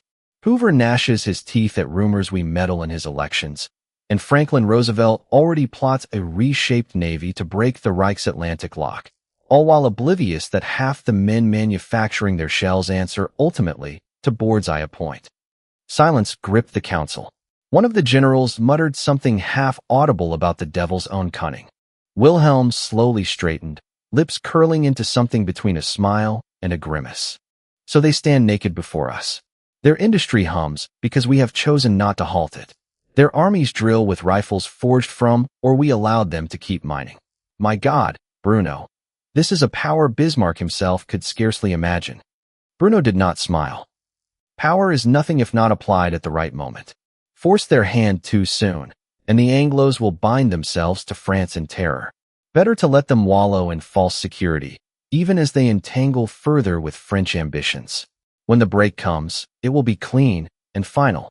Later, the Kaiser drew Bruno aside to a window that overlooked Berlin's broad avenues. The street lamps below threw long golden shadows over marching companies, banners of black, white, and red snapping in the sharp wind. It is a strange empire we stand atop, Wilhelm said quietly. A realm of steel and treaties, of bloodlines knotted from here to St. Petersburg, and all of it resting on ledgers and secrets you have spun out over decades. Tell me, Bruno, does it not ever trouble you how brittle it all might be? Bruno's gaze was remote, fixed somewhere past the bright shop fronts and drill yards. Steel rusts, sire. Flesh falters. But secrets endure, so long as none dare drag them into the sun. And if we are wise, that day will come only once we are ready to show the world what stands behind the curtain. Wilhelm exhaled slowly. So be it. Then let us pray the world remains too frightened to look behind it for a while yet. Bruno was just about to reach for the door when the Kaiser spoke up once more, holding a small jewel case in his hands. Looking down at it, as if the weight of such a tiny thing might drown him and his ancient dynasty with it. By the way, Bruno, I've been meaning to give this to you. The aging emperor handed the case over to Bruno, who opened it and found an unusual accessory contained within. The symbols were similar enough to those he had known from the coming era during his past life, but they were distinctive. Dual batons held in the clutches of a Reichsadler pinned to the top of gold knotted piping, itself bolted onto epaulets of a classical design. Accompanied with it was a matching pair of collar insignia, gilded crossed martial batons, on a red background with golden laurel embroidery at the edges, its dimensions otherwise identical to the current General Feldmarschall ones he sported. Bruno didn't speak, only gazed at the unique decoration, knowing entirely what it meant, even if he didn't say it aloud. Luckily for him, the Kaiser appeared bemused by his expression and confirmed it regardless. You seem to already have a hint of what those mean. With the way things are going, I likely won't live long enough to see this coming war through to its end. Hell, I might not even witness its beginning at this rate. And while I trust my son and heir to be a fair ruler, I wanted to ensure the Reich had its proper guardian's authority, unchallenged by whatever changing of the guard follows my death. Consider yourself given a promotion, Reichsmarschall. Bruno remained silent as he raised a solemn salute to the aging emperor he had followed for the entirety of his adult life. No words needed to be exchanged between the two. The expression alone was respect enough.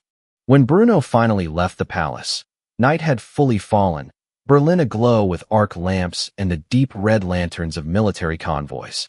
Somewhere in Tyrol, Heidi was settling into old familiar rooms, the echoes of Anna and Erika's laughter softening the ancient stones. In St. Petersburg, Elsa wore a diadem beneath the gilded domes, her hand resting on Alexei's arm, the next chapter of their tangled dynasty already begun.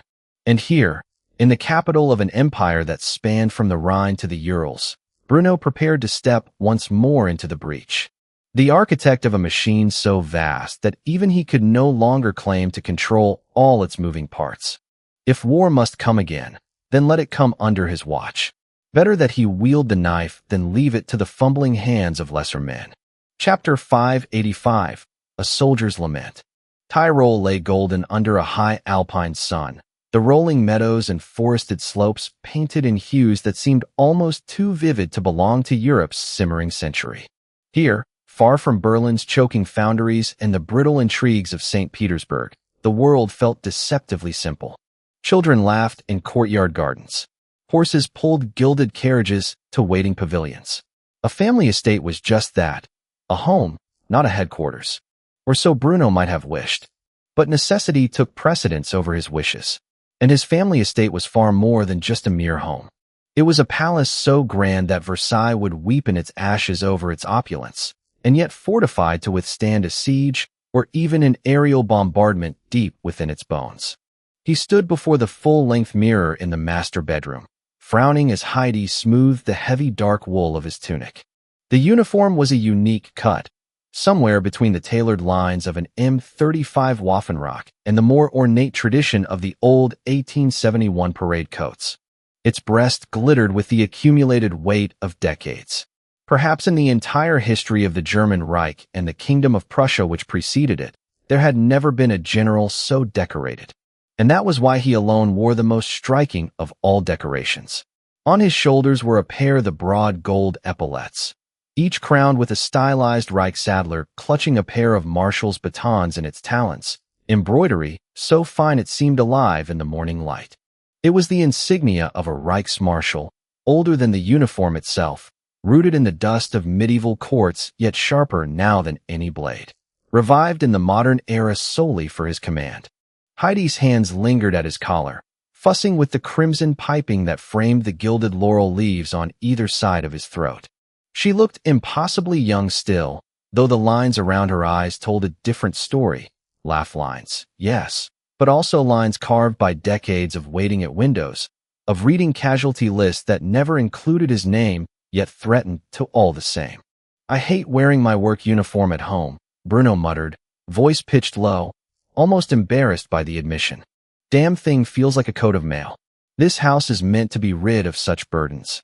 Heidi smiled faintly, smoothing the front of his tunic with deliberate, affectionate strokes. "Your daughter only turns 18 once. And she asked for this. Just play the part of the grand prince you are, and the marshal of the realm. Anna wants her guests to know precisely who her father is." He tried to scoff, but her hand slid up to rest on either side of his jaw, tilting his face down so she could look at him properly. "You've spent so long being the architect of half the world, you forget that to Anna, you're simply her father. Let her bask in your shadow a little longer before she must learn how cold the world is beyond it." For a moment he was quiet, studying her eyes he'd memorized across countless campaigns, across 1,000 letters stained with wax and longing. Then he exhaled, resigned, the faintest ghost of a smile tracing the scar at his cheek. Very well. For her. The estate's grand hall was already filling when they emerged. Banners in the family's colors, deep Tyrolean reds and golds, hung from the carved beams. Servants in livery moved deftly among arriving guests, offering flutes of chilled Riesling and delicate trays of sugared fruits. Outside on the terrace, a string quartet sawed through a lively waltz that set the younger nobility laughing and practicing half-steps in polished shoes. Anna was the center of it all, a blaze of white and crimson satin, tiara glittering above a cascade of strawberry blonde curls. When she caught sight of her parents, her face lit with open joy, and she nearly lost her composure, trying not to sprint across the marble floor. Bruno braced himself, only half successfully, for the force of her embrace. "My little star," he murmured, pressing a kiss to her temple. It did not matter that she was grown now, taller than her mother, clever as any diplomat. In this moment, she was simply the child who used to hide in his study to scrawl pictures of knights and warhorses on important dispatches. Anna pulled back just enough to beam up at him. "You look magnificent, father. Just as I wanted. They'll all know today who stands at my back." The words carried a weight that was both sweet and sorrowful. Heidi caught his eye over Anna's shoulder, and for a brief instant they shared the same silent worry, that even this bright day would become one more brittle memory once war inevitably clawed back into their lives. But for now, he would give his daughter her day. He would stand as Reichsmarschall and Grand Prince, as the towering war god of Berlin's streets and Russia's ice courts, so all her rivals and the watching families would remember exactly why the Zehntner daughters were never approached lightly. That night, long after the final toast and the last carriage had rattled down the dark mountain roads, Bruno stood alone on the balcony outside their chambers.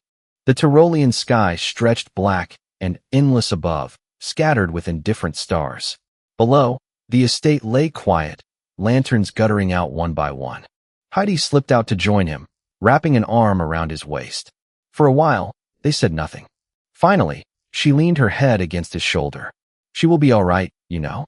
Anna has your mind, and enough of my caution to temper it. Bruno's gaze stayed on the horizon. It isn't Anna I fear for. It's the world that must live with her once she learns to use all I've taught. She will be the queen of Italy, and that fool of a man she's marrying will have his hands full soon enough. Heidi gave a small, rueful laugh, pressing closer. Then may the world brace itself. Our family has a habit of shaping it, whether it likes it or not. The sun was a smoldering iron over Aragon, baking the earth into cracked parchment that broke under a boot's weight. Canvas tents sagged between battered trucks. The entire forward operating camp wreathed in cigarette smoke and the drifting tang of machine oil.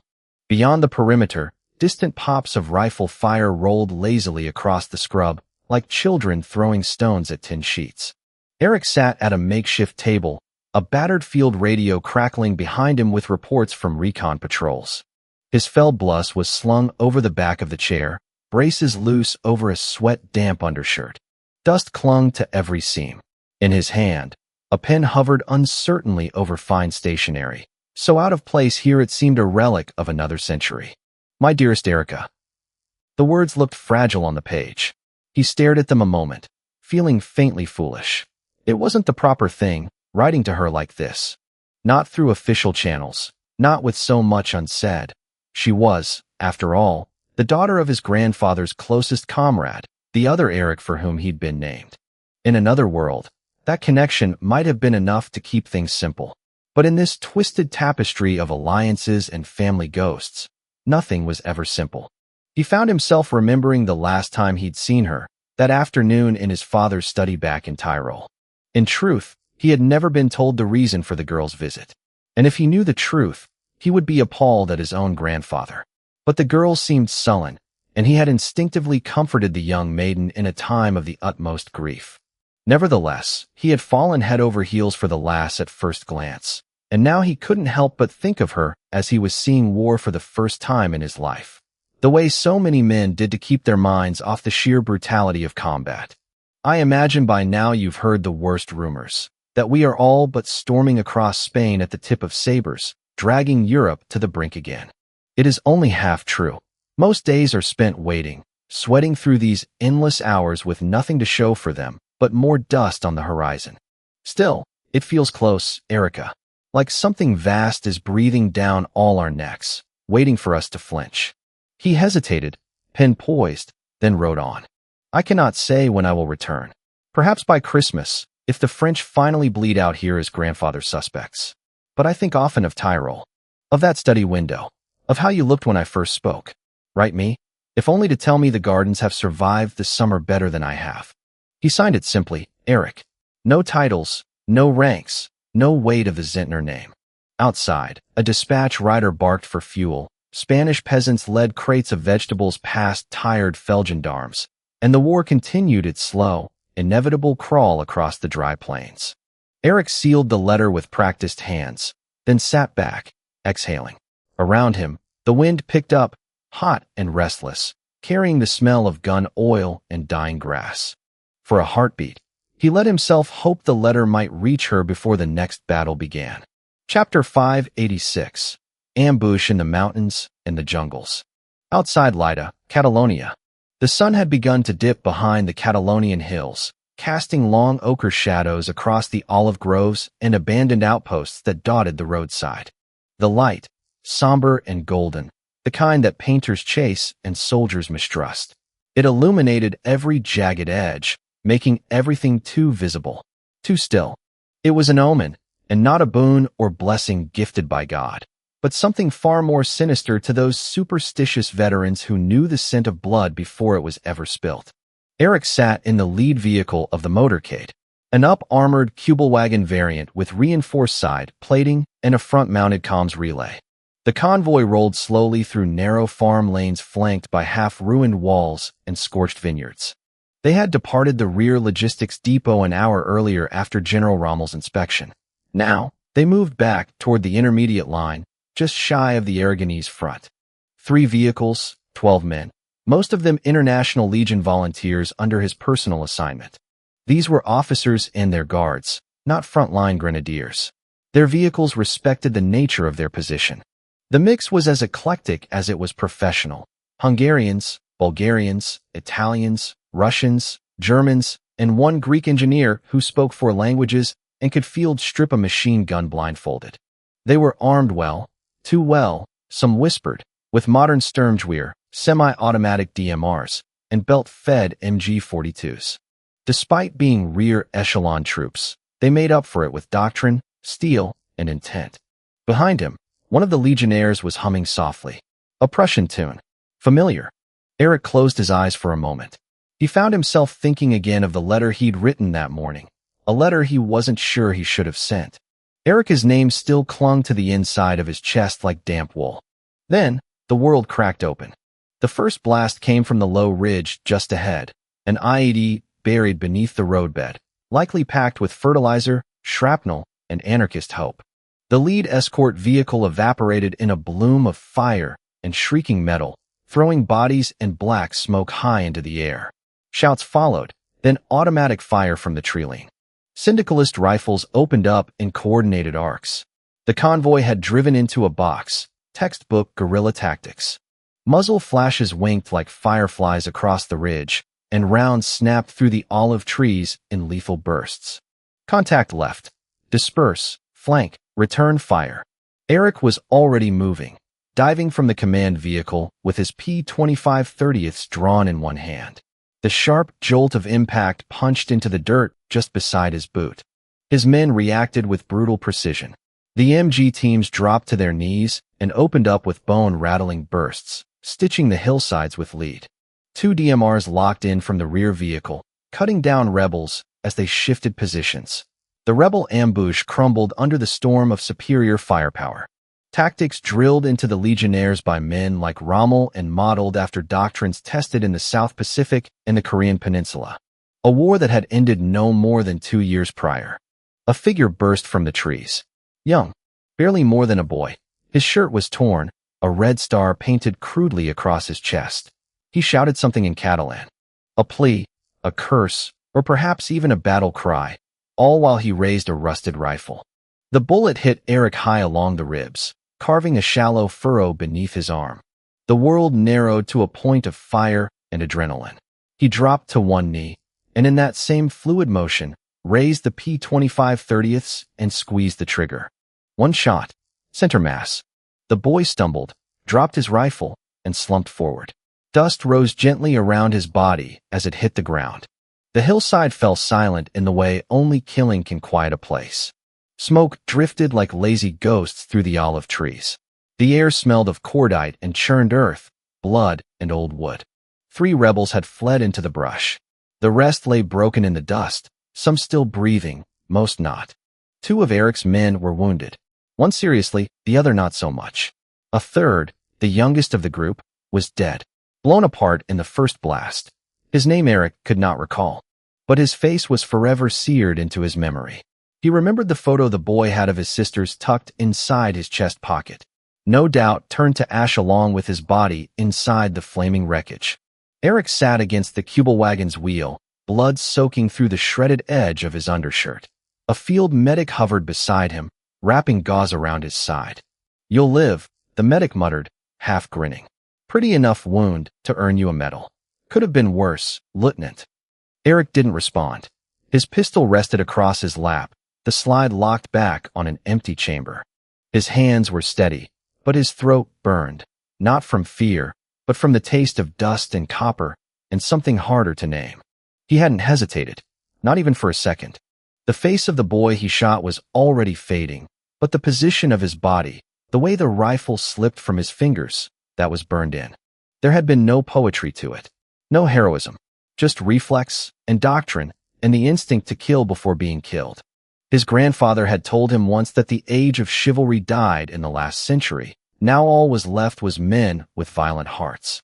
Eric hadn't understood what that meant until now. The convoy regrouped, limping forward now with double the escort and none of the ease they'd had that morning. The golden hour had fled, replaced by the hard edge of twilight. Overhead, the Spanish sky turned the color of old bruises. Eric sat in silence, the wind cutting through the open-top vehicle, blood still tacky along his ribs. He pulled a fresh sheet of paper from his dispatch case, unfolded it, then paused. He stared at it for a long moment, pen hovering above the blank page. Then slowly, quietly, he folded it back and placed it in his coat. There were things ink couldn't carry. Not yet. Not after this. On the other side of the world, in the Philippines, the jungle did not breathe. It watched. An American lieutenant pressed his back against the moss-slicked roots of a strangler fig, sweat dripping from his eyelids in thick, salty streaks. The air was too humid to breathe properly, too still to feel real. It wrapped around his platoon like a noose. Mosquitoes buzzed in clouds. The stench of rot and cordite lingered in the green gloom. 3 hours ago, they were supposed to rendezvous with an engineering detachment along the river trail. 2 hours ago, the point man tripped a wire strung between bamboo stalks. The explosion tore half his ribcage open, and the firefight that followed scattered the rest of the squad like rats. Now, the lieutenant was alone, or near enough. Men under his care were either dead or missing in action, lost in the long trek through the haunted jungles of Luzon. Somewhere ahead, a sergeant's voice rasped over a field radio that no longer worked. Static answered every call. The rebels didn't take prisoners for long. A burst of gunfire tore through the underbrush, a dozen rounds in sharp, chaotic rhythm. Not disciplined like the Germans. Not even wild like the communards in Spain. This was something else, a kind of rhythm, like drumming from the bones of old war gods. The lieutenant ducked lower, heartbeat thundering against his ribs. The Filipino rebels weren't uniformed. They wore rags, jungle paint, straw hats, Spanish-era belts, stolen American webbing. They used old Mausers, Japanese Arisakas, homemade SMGs, and improvised explosives of the most lethal variety. Some said the Japanese were still smuggling crates into Mindoro despite the death of their empire.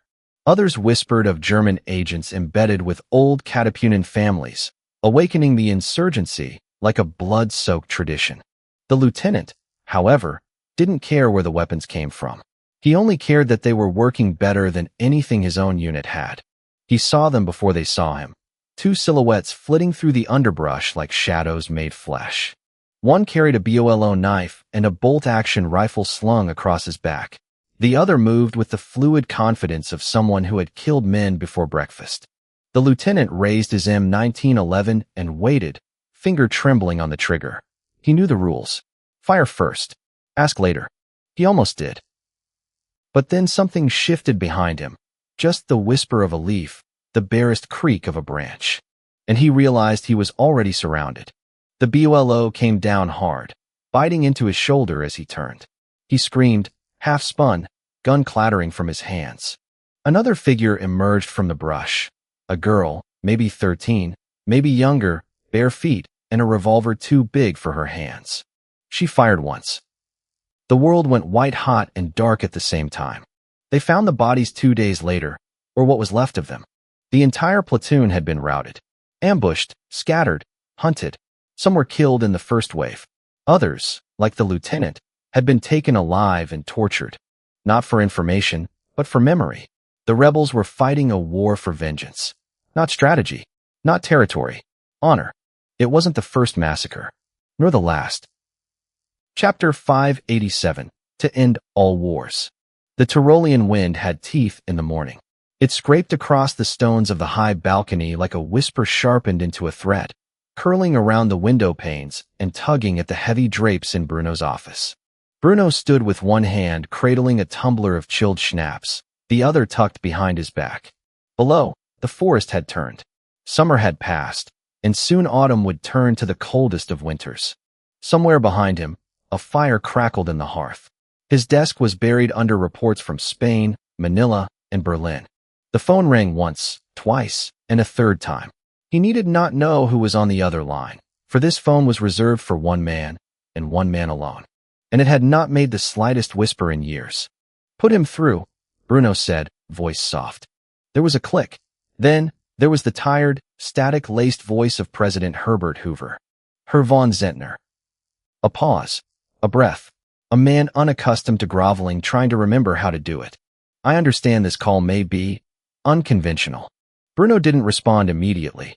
He let the silence stretch, long enough that Hoover began to fidget with something on the other end, breathing audible now, quick and shallow. At last, Bruno stepped away from the window and sat, reclining slowly into his chair like a man settling into a throne he had never once needed to seize. Unconventional, he murmured. Mr. President, what would be truly unconventional is an American election not run by theater.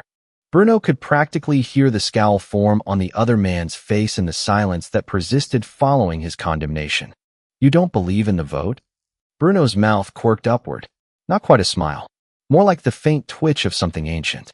If you wish to understand my thoughts regarding the democratic process, then perhaps you should spare a moment to visit the former President Hughes. He and I, after all, had many conversations about the topic. But gaining my thoughts on the inefficiencies of your government was not why you called, was it? Hoover was silent for a moment. Then, I'm not a fool. Though I can't prove it, I'm quite certain that you own the newspapers, the radios, the wire services, that you've poured more capital into our infrastructure than some states have budgets, that you built the backbone of half our war economy and tied it all to shell companies no one can trace. Is it true? Bruno sipped his schnapps. It burned the way good truths did. It's possible. However, it's equally possible that you're imagining things entirely. You could change the outcome, Hoover said. We both know it. The polls are turning against me. I won't survive November. Roosevelt will sweep the states and drown this nation in Bolshevism before he finishes swearing the oath. Bruno said nothing. His eyes flicked to a report beside him. German intelligence had long since intercepted FDR's latest campaign strategy, and a footnote detailed which counties were already covertly bought and which merely needed a nudge. You could stop this, Hoover pressed. One broadcast, one editorial push, quiet sabotage of his machines. You don't even have to rig it. Just tilt it. Tip the scales. And you know what I'd owe you for that. A pause. I know you've done worse for less. That earned the faintest laugh from Bruno, low, humorless, and dry as the autumn wind. Tell me something, Mr. President. Yes. Would you sell your soul to the devil to maintain your power? Bruno leaned forward now, voice quiet, almost intimate through the static.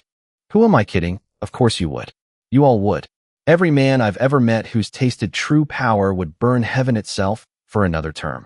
Silence persisted longer than it should have, as if the weight of Bruno's words were weighing silently upon Hoover's soul. So, Hoover said, hoarse now, will you help me? Bruno's voice dropped to a whisper. But what worth is your pitiful, blackened soul to me, Herbert? The line went quiet. Not cut, not ended, just quiet. On the American side, the president sat in the Oval Office with his head in his hands, the lights of D.C. flickering like a dying star.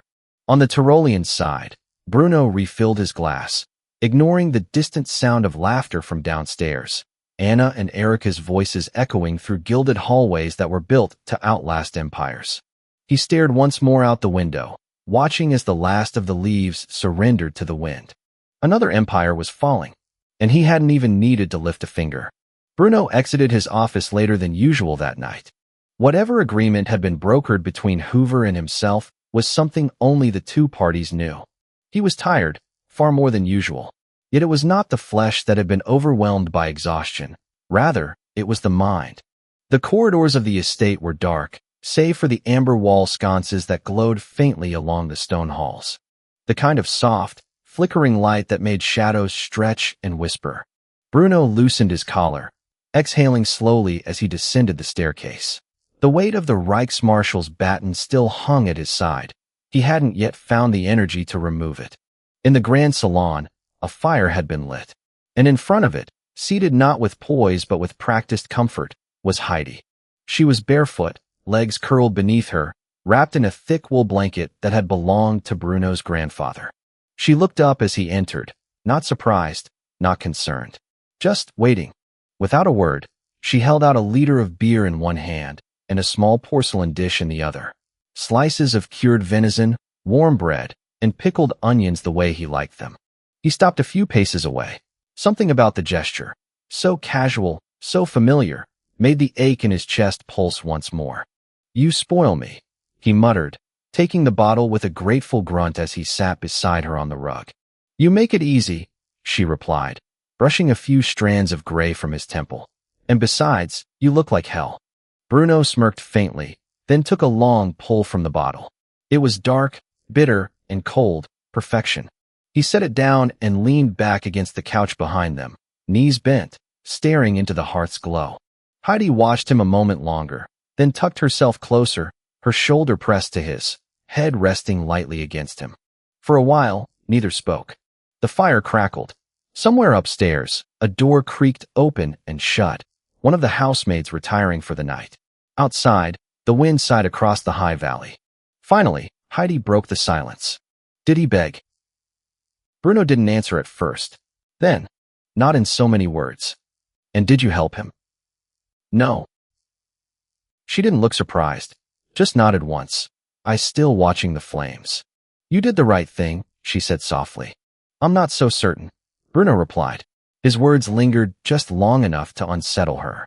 "By refusing to help Hov, I have ensured that someone far worse will come to power, and when he does the war that will break out soon enough, the Second Great War, it will be far bloodier and far more destructive than anything we have ever seen as a species." Heidi reached for the dish and took a small piece of bread, tearing it in half and handing him one. He accepted it without comment. "Bruno," she said quietly, "I know you feel the weight of all this. I know the evil that you must do to prevent an even greater tragedy from occurring is so heavy it threatens to break your back with each step you take. But if you are so certain of this outcome, why go through with it?" He turned his head slightly. Her eyes were there, steady, unwavering, fearful, but not averting. "Because it is necessary. America's dreams of an empire must be brutally snuffed out before they have a chance to truly begin. They seek to expand beyond the Monroe Doctrine that their founders set for them a century before, and instead become the new Rome of this world. But to do so would have them fighting wars of expansion for the next 100 years. Bruno stood up and began to pace, his figure flickering in the shadows produced by the grand fireplace. "If it is war they want, then I will show it to them. I will show the Americans what their industry can produce when turned against their fellow man. I will show them what their distorted science can wreak upon the world. I will show them what happens when millions of men march to the beat of the drum and into artillery fire. And when I am done, the Americans will be so despairing of war they will never raise the sword again, and the world will be free of their poison forever. It is inevitable." Heidi did not respond, not right away. And after the longest of silences, she rose to stand before her man, hugging him tightly, despite being dwarfed by his stature, whispering the words in his ears that he couldn't help but find warmth in. "If it is inevitable, then let us wage such a war that the world will think twice before deciding to challenge the Reich a third time." The firelight danced along his face, highlighting the hard edges softened only by her presence. The cold outside pressed at the windows. But here, in this room, in this one moment, there was warmth. They sat there together for a long time. The war outside, the collapsing democracies, the hungry eyes of foreign agents all held at bay by the quiet strength of one man and the woman who had never once flinched in his shadow. And in that silence, for the first time that week, Bruno slept. Not in his bed, not with armor or maps around him, but against Heidi's shoulder, the fire burning low, the empty bottle beside him, and the world, for now, forgotten. Chapter 588, The Fourth Pillar. The bells of Santa Maria del Fiore rang out with imperial clarity. Florence had not known such grandeur in generations, at least not since the twilight days of the kingdom, when the banners of Savoy still carried unbroken pride. But today, those banners hung beside others, black eagles of Prussia, twin-headed eagles of Russia, and the unmistakable sigil of the House of Zehntner, the red lion standing upon the Black Death's head. Generals sat shoulder to shoulder with bishops, and industrial magnates pressed shoulder to shoulder with the scions of fading republics.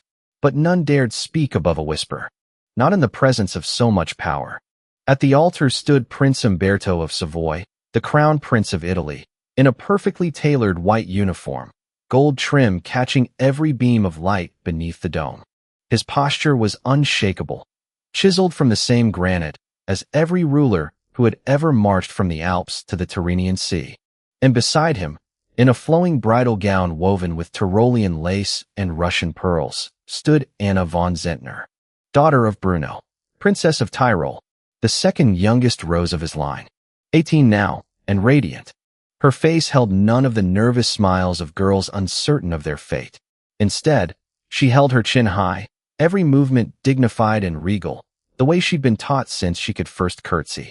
Her hand did not tremble as she reached for her grooms. She was no lamb, no porcelain doll. She was her father's daughter, and the crown upon her brow had weight. Seated in the front pew, Bruno von Zehntner watched with unreadable eyes. His uniform Feldgrau, crimson and gilded, bore the full weight of the Reichsmarschall station. A litany of honors adorned his chest, earned, never bought. To his right, the King of Italy sat still, fingers steepled beneath his chin, face tight as stone. To his left, Kaiser Wilhelm III and Tsar Alexei Romanov shared quiet nods, both flanked by their guards and retinues. The entire world, at least the world that still mattered, had gathered beneath that dome. And as the vows were spoken, and the priest declared the union sealed by heaven and earth alike, Bruno felt the quiet shift in history's weight. With this union, Italy was no longer a question mark on the continent. With this union, the axis of order was complete. House Hohenzollern, House Romanov, House Savoy, and finally House Zehntner. The glue, the shadow throne, the fourth pillar that kept the new world order standing proud and defiant. As the ceremonial kiss was sealed and the organ roared to life, the congregation rose in thunderous applause. The trumpets outside blared for the crowds. Doves took flight over the Arno. And Bruno, still seated, still unmoving, exhaled slowly. Not from fatigue, not from pride, but from inevitability. Heidi leaned in gently, whispering through the sea of cheers, "You should smile." "She's happy." "I am smiling," Bruno murmured without turning. And perhaps in his way he was. For beneath the facade of ceremony, beneath the silken gloves and golden braid, he knew what this truly was. This was not just a wedding. It was a treaty, a pact, a consolidation of future emperors and empires. And it had been done without a single shot fired. As the procession began to exit the cathedral, the banners of the four great houses were carried aloft side by side. Together, they flapped in the wind like omens, like warnings, like the heraldry of a new world taking form. And the world, watching from afar, trembled because it knew war was coming. And this time, the heirs of empire would not stand divided. The grand reception hall of Palazzo Pitti shimmered with candlelight and laughter. Waltz music echoed beneath frescoed ceilings, and the marble floors gleamed with the reflections of silk dresses and polished boots. Italian nobles mingled with German aristocrats, Russian dignitaries, and a handful of foreign ambassadors careful not to speak out of turn. Outside, Florence was alive with celebration. Fireworks burst above the Arno. Bells rang long into the evening. The wedding of Anna von Zehntner to Crown Prince Umberto had become more than a dynastic formality. It was the final stroke in a portrait of continental alignment. Bruno stood apart from the dance floor, near a tall set of windows that overlooked the city. A glass of plum brandy rested in his hand. Tyrolean, aged 20 years. He nursed it slowly, his gaze distant. Across the room, his children danced. Eva, bold and laughing, twirled beneath a chandelier with her husband, Wilhelm von Hohenzollern, while Erwin, ever the heir, stood politely engaged in conversation alongside his wife, Alya, with a variety of guests from smaller realms. Even Elsa, quiet and observant, had joined a small cluster near the musicians, sipping wine and watching with that same calculating gaze she inherited from her father. "They're too happy," Bruno murmured. Tsar Alexei Romanov appeared beside him with the grace of a man who'd learned to move without making noise. His uniform was a deeper blue than most Russian officers wore, the gold braid across his shoulders thick with rank. He said nothing at first, merely lifted a glass of clear vodka and took a small sip. Bruno nodded faintly, answering his own thoughts aloud. This generation has seen peace for too long. At least, peace among the strong. They have no memory of trenches, of chemical gas, of blood that pools beneath snow because it has nowhere else to go. Alexei didn't respond right away. When he did, it was soft. They will learn. Bruno turned to him, eyes narrowing just slightly. You believe Spain will be enough? Alexei exhaled slowly, his breath fogging the upper rim of the glass. Spain is a forest fire in dry grass. We send our best to extinguish it, and instead they come back, changed. You've read the reports. You saw what happened in Manila. You saw what Eric wrote. I'm not the foolish boy I was a year ago when I scolded you for what you did in Japan. I've learned a lot since then. Bruno nodded grimly. His grandson's words had been brave, but haunted. Across the room, King Victor Emmanuel III approached with a satisfied expression and a cigar clamped between his fingers. He gestured broadly to the dance floor where Anna now danced with her new husband, the golden couple of the night, surrounded by applause. A fine match, the king said, beaming. And a finer future. I dare say Europe may finally know stability. Bruno offered a polite incline of the head, while Alexei masked his expression behind another sip of vodka. And besides, the Italian monarch continued, grinning, whatever comes, it can't be worse than the Great War, now can it? The silence that followed was not hostile, but it was heavy. Alexei and Bruno had a rough start working together after the death of the preceding Tsar Nicholas. They had known each other for many years, but Alexei had stumbled into the position ill-suited to the reality of warfare, while one raged on his borders in the Eastern world. His naivety nearly caused a permanent rift in their alliance. But in the time since he had come to reflect on his choices, a single year had passed, and yet now he was practically a different man entirely. Bruno's expression remained unreadable, but a coldness crept into his eyes. Alexei's mouth tightened faintly, as if holding back a truth too bitter to swallow in company. The king, sensing a shift in the air, looked between them, chuckling awkwardly. Gentlemen. Bruno finally spoke. In the Great War, the old world died, he said quietly. What comes next will decide what kind of world replaces it. Alexei nodded once. And who survives long enough to shape it? Victor Emmanuel blinked, his smile faltering just slightly. Bruno finished his drink and set the empty glass aside, gaze drifting once more to the dance floor. Anna laughed, radiant, her hand in Umberto's. They had no idea. None of them did. And yet, it was better this way. Let them laugh tonight. Let them dance and believe in peace.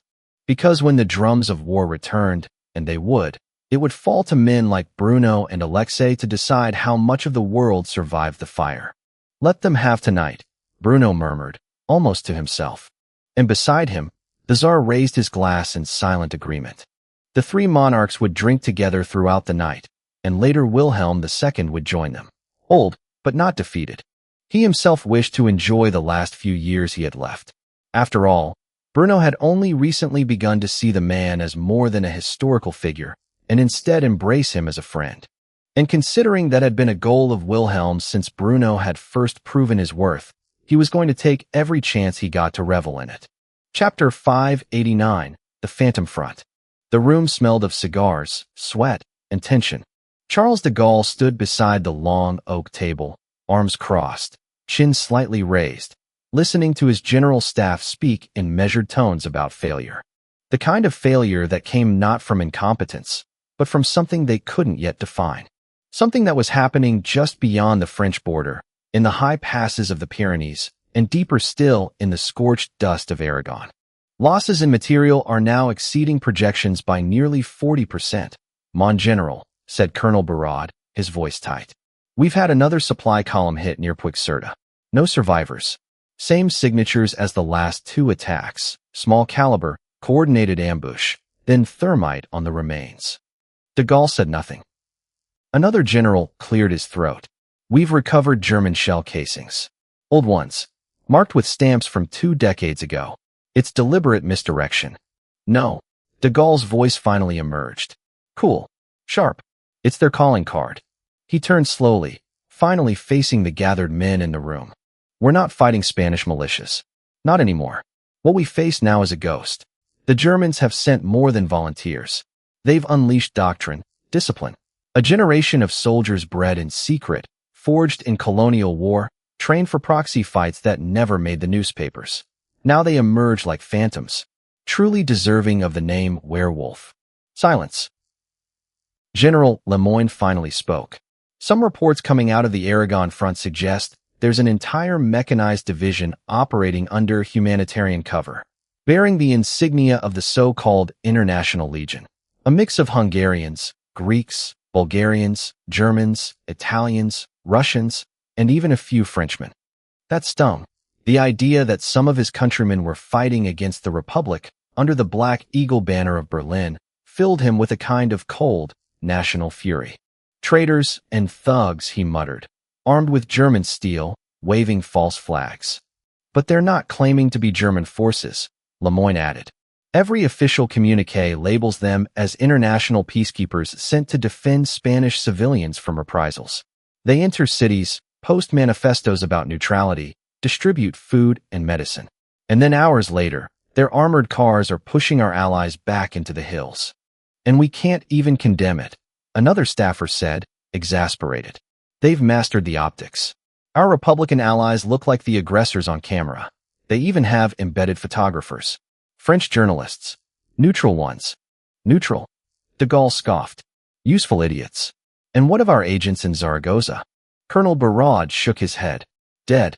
Or fled. The International Legion took the city within 48 hours. Minimal casualties. No reprisals. No mass executions. Just a firm occupation and a curiously generous distribution of fuel, bread, and order. They're trying to win the civilians. They are winning them, Lemoyne said bitterly.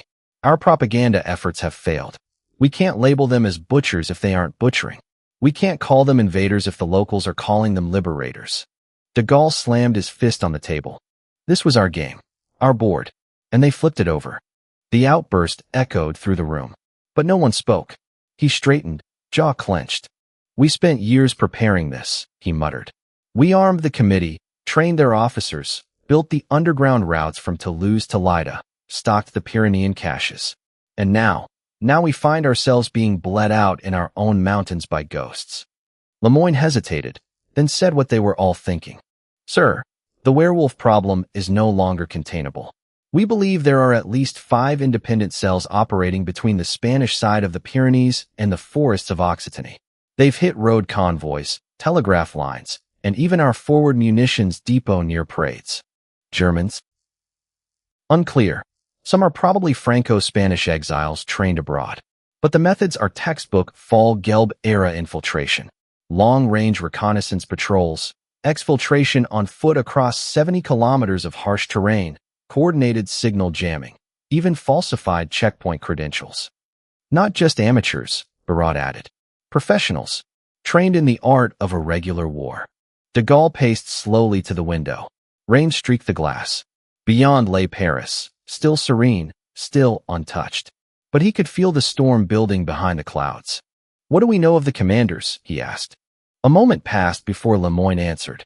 The International Legion's field leader in Aragon is confirmed to be Erwin Rommel.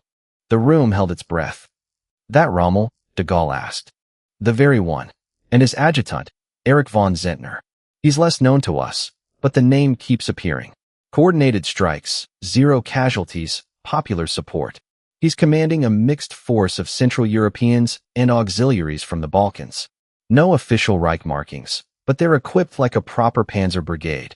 De Gaulle shook his head slowly, then muttered to himself, Von Zehntner, and a younger one no less, Christ. Those damn wolves of Tyrol are writing their own myth already. Another staffer nervously added, there's even a Frenchman among their officers. A nobleman. Went missing during the Algerian collapse. We believe he's now leading one of the werewolf units in a reach. De Gaulle said nothing. He stood there for several moments, letting the silence hang. Then he spoke with chilling clarity. They are testing us. Berlin has unleashed its hounds. Not under their own flag, but under 100 different ones. Greece, Hungary, Bulgaria. They have assembled a cordon of discipline. A block of small kings and old soldiers who remember what Europe used to be. And while we posture and protest, they prepare. He turned slowly, eyes sweeping the room. We have one choice left. Escalation. A rustle of discomfort went through the generals. With respect, sir, Barrade said, we escalate in Spain, and the Germans will call our bluff. They'll denounce us and parade our sabotage efforts before the press. If we do respond overtly, then we risk war, Lemoyne finished grimly. We're already at war, de Gaulle snapped. We just haven't admitted it yet. Another silence. Finally, Barrot asked, "What are your orders, mon general?" De Gaulle looked to the map on the wall. Spain, France, the border dotted with pins and red thread. Supply routes. Failures. Corpses. Cut the funding to the Zaragoza front. Redirect arms and support to Catalonia. We fortify Girona and begin operations to identify and eliminate werewolf assets in the Occitan corridor. And the press. De Gaulle exhaled slowly. Spin it. Say the International Legion has overstepped its mandate. Accuse them of imperialism. Atrocity. It doesn't matter. Truth is irrelevant if you say the lie first. He paused, then added, almost as an afterthought, and send a diplomatic query to Berlin. Ask them what exactly their humanitarians are doing with tanks and flamethrowers. Lemoyne raised a brow. A warning. No. A formality. He turned back to the window. His reflection, tall, severe, watchful, it stared back through the rain. France cannot afford to lose in Spain, he whispered. Not again. Headquarters of the International Legion, former Aragonese governor's palace. The tap of boots echoed down the marble corridor, purposeful and brisk. Inside the war room, lit by the low golden glow of electric lamps and filtered Spanish sunlight, Erwin Rommel stood bent over the campaign table, a lit cigarette smoldering between two fingers as his eyes traced a red ink map of northern Spain. Across from him, Erich von Zehntner adjusted the leather strap of his sidearm, still stiff from his recent wound, but his posture betraying no discomfort. Dust clung to the cuff of his tunic. Blood, long dried, flecked one boot. He hadn't bothered changing yet. Rommel glanced up. The transmission came through confirmed? Eric nodded. Encrypted French military dispatches out of Toulouse. Our agents intercepted a communique sent directly to de Gaulle's desk. They know about werewolf. Rommel exhaled through his nose. Took them long enough. They're redirecting efforts. Intelligence operations are shifting south of Perpignan. The Occitan corridors being hardened. Surveillance increases by the day. Rommel stubbed out his cigarette on a silver tray. Then we abandon the north. You're sure? Eric asked, stepping closer. Rommel looked up, eyes glinting like razors. Werewolf's value lies in its invisibility. In maneuver. In myth. If the French want to hunt shadows, we let them. Let them bleed resources fortifying phantoms. Eric folded his arms, considering. Zaragoza's secured, but the south is thin. The syndicalists are starting to probe the outer towns again. Then that's where Werewolf goes next, Rommel said flatly. We send the ghosts to the fire. Relocate all 5 cells. Reassign them to reinforce the Aragonian interior. Alcanes, Teruel, Calamoca. The old towns. The places we still need hearts and eyes. Eric nodded. And in Zaragoza? We hold it. The Legion stays visible here. Humanitarian optics remain in place. Bread lines, medical caravans, reconstruction volunteers. Let the cameras roll. Eric smirked. While the real war moves off screen. Rommel returned the grin. Exactly. A long moment passed. Outside, church bells rang across the city, no longer to summon prayers, but to mark supply shifts and signal curfews. Zaragoza had adjusted to the Legion's presence remarkably well. Rommel poured 2 glasses of cognac, offering one to Eric. You know the irony? Eric raised a brow. Every time they accuse us of being invaders, we tighten the grip just a little more. Not through force, through discipline, through order, through giving the people something better than fear. Eric accepted the glass and sipped. The war will escalate. Rommel looked out the tall window, the evening sun casting fire across the city's skyline. It already has, he said quietly. We're just the only ones winning it with silence. Chapter 590, Operation Balmung. In an abandoned monastery turned forward operations post outside Aragon. Night began to fall, and the sun was soon replaced by the moon. The silence was almost sacred. The old stones of the monastery still held the chill of vanished prayers, but now they harbored whispers of war. The nave had become a map room, the altar replaced with a field table littered with wax-sealed envelopes, grease pencil diagrams, and hand-marked satellite prints. A long-wave radio hummed faintly in the background, the signal clean, encrypted relay from Zaragoza. 3 men stood at attention as the message was read aloud, low and clinical. Directive: immediate redeployment. Priority Alpha. Werewolf elements to withdraw from Northern Pyrenees corridor. Reposition across Teruel and surrounding provinces. Civilian interaction protocol. Humanitarian cover. Engagement rules unchanged. Codename: Operation Bombung begins. The speaker, an older Hauptmann with a silver-streaked beard and sunburnt skin, looked up after reading, meeting the eyes of the gathered cell leaders. There were no questions. These were not men who asked why, only how soon. A younger operative, Fertiz, stepped forward. Routes are already scouted. 3 convoys can be broken up across civilian logistics. Trucks marked as Red Cross and aid from the International Legion. Locals in the mountain villages have been briefed. They'll shelter us. The Hauptmann gave a slight nod. Then it begins tonight. Cells 2 through 5 will split up and reinforce the 7th Spanish Division. There they will begin coordinating long-range patrols, and in doing so, hunt the remaining Reds in the region. A second man, older, scarred, the kind of quiet that terrified even veterans, nodded once. He'd been with Werewolf since shortly after its founding. And the first cell? Adler asked carefully. The Hauptmann took a long moment before answering. They're headed west, toward Zaragoza again, but this time beneath it. Sabotage routes, counterintelligence, and disposal of French assets. Adler's eyes narrowed. Operation Bombung. We are to be the blade which pierces Fafner's heart. A silent affirmation. Beyond the stone archways, the wind blew dry and low across the plain. Dust, olive groves, distant church bells. Without a word, the men dispersed. Later that night, on the road to Kalamoka, a convoy rolled in the darkness. Covered trucks marked with faded aid symbols. No headlights. The men inside relied entirely on their own natural vision to navigate the dark countryside.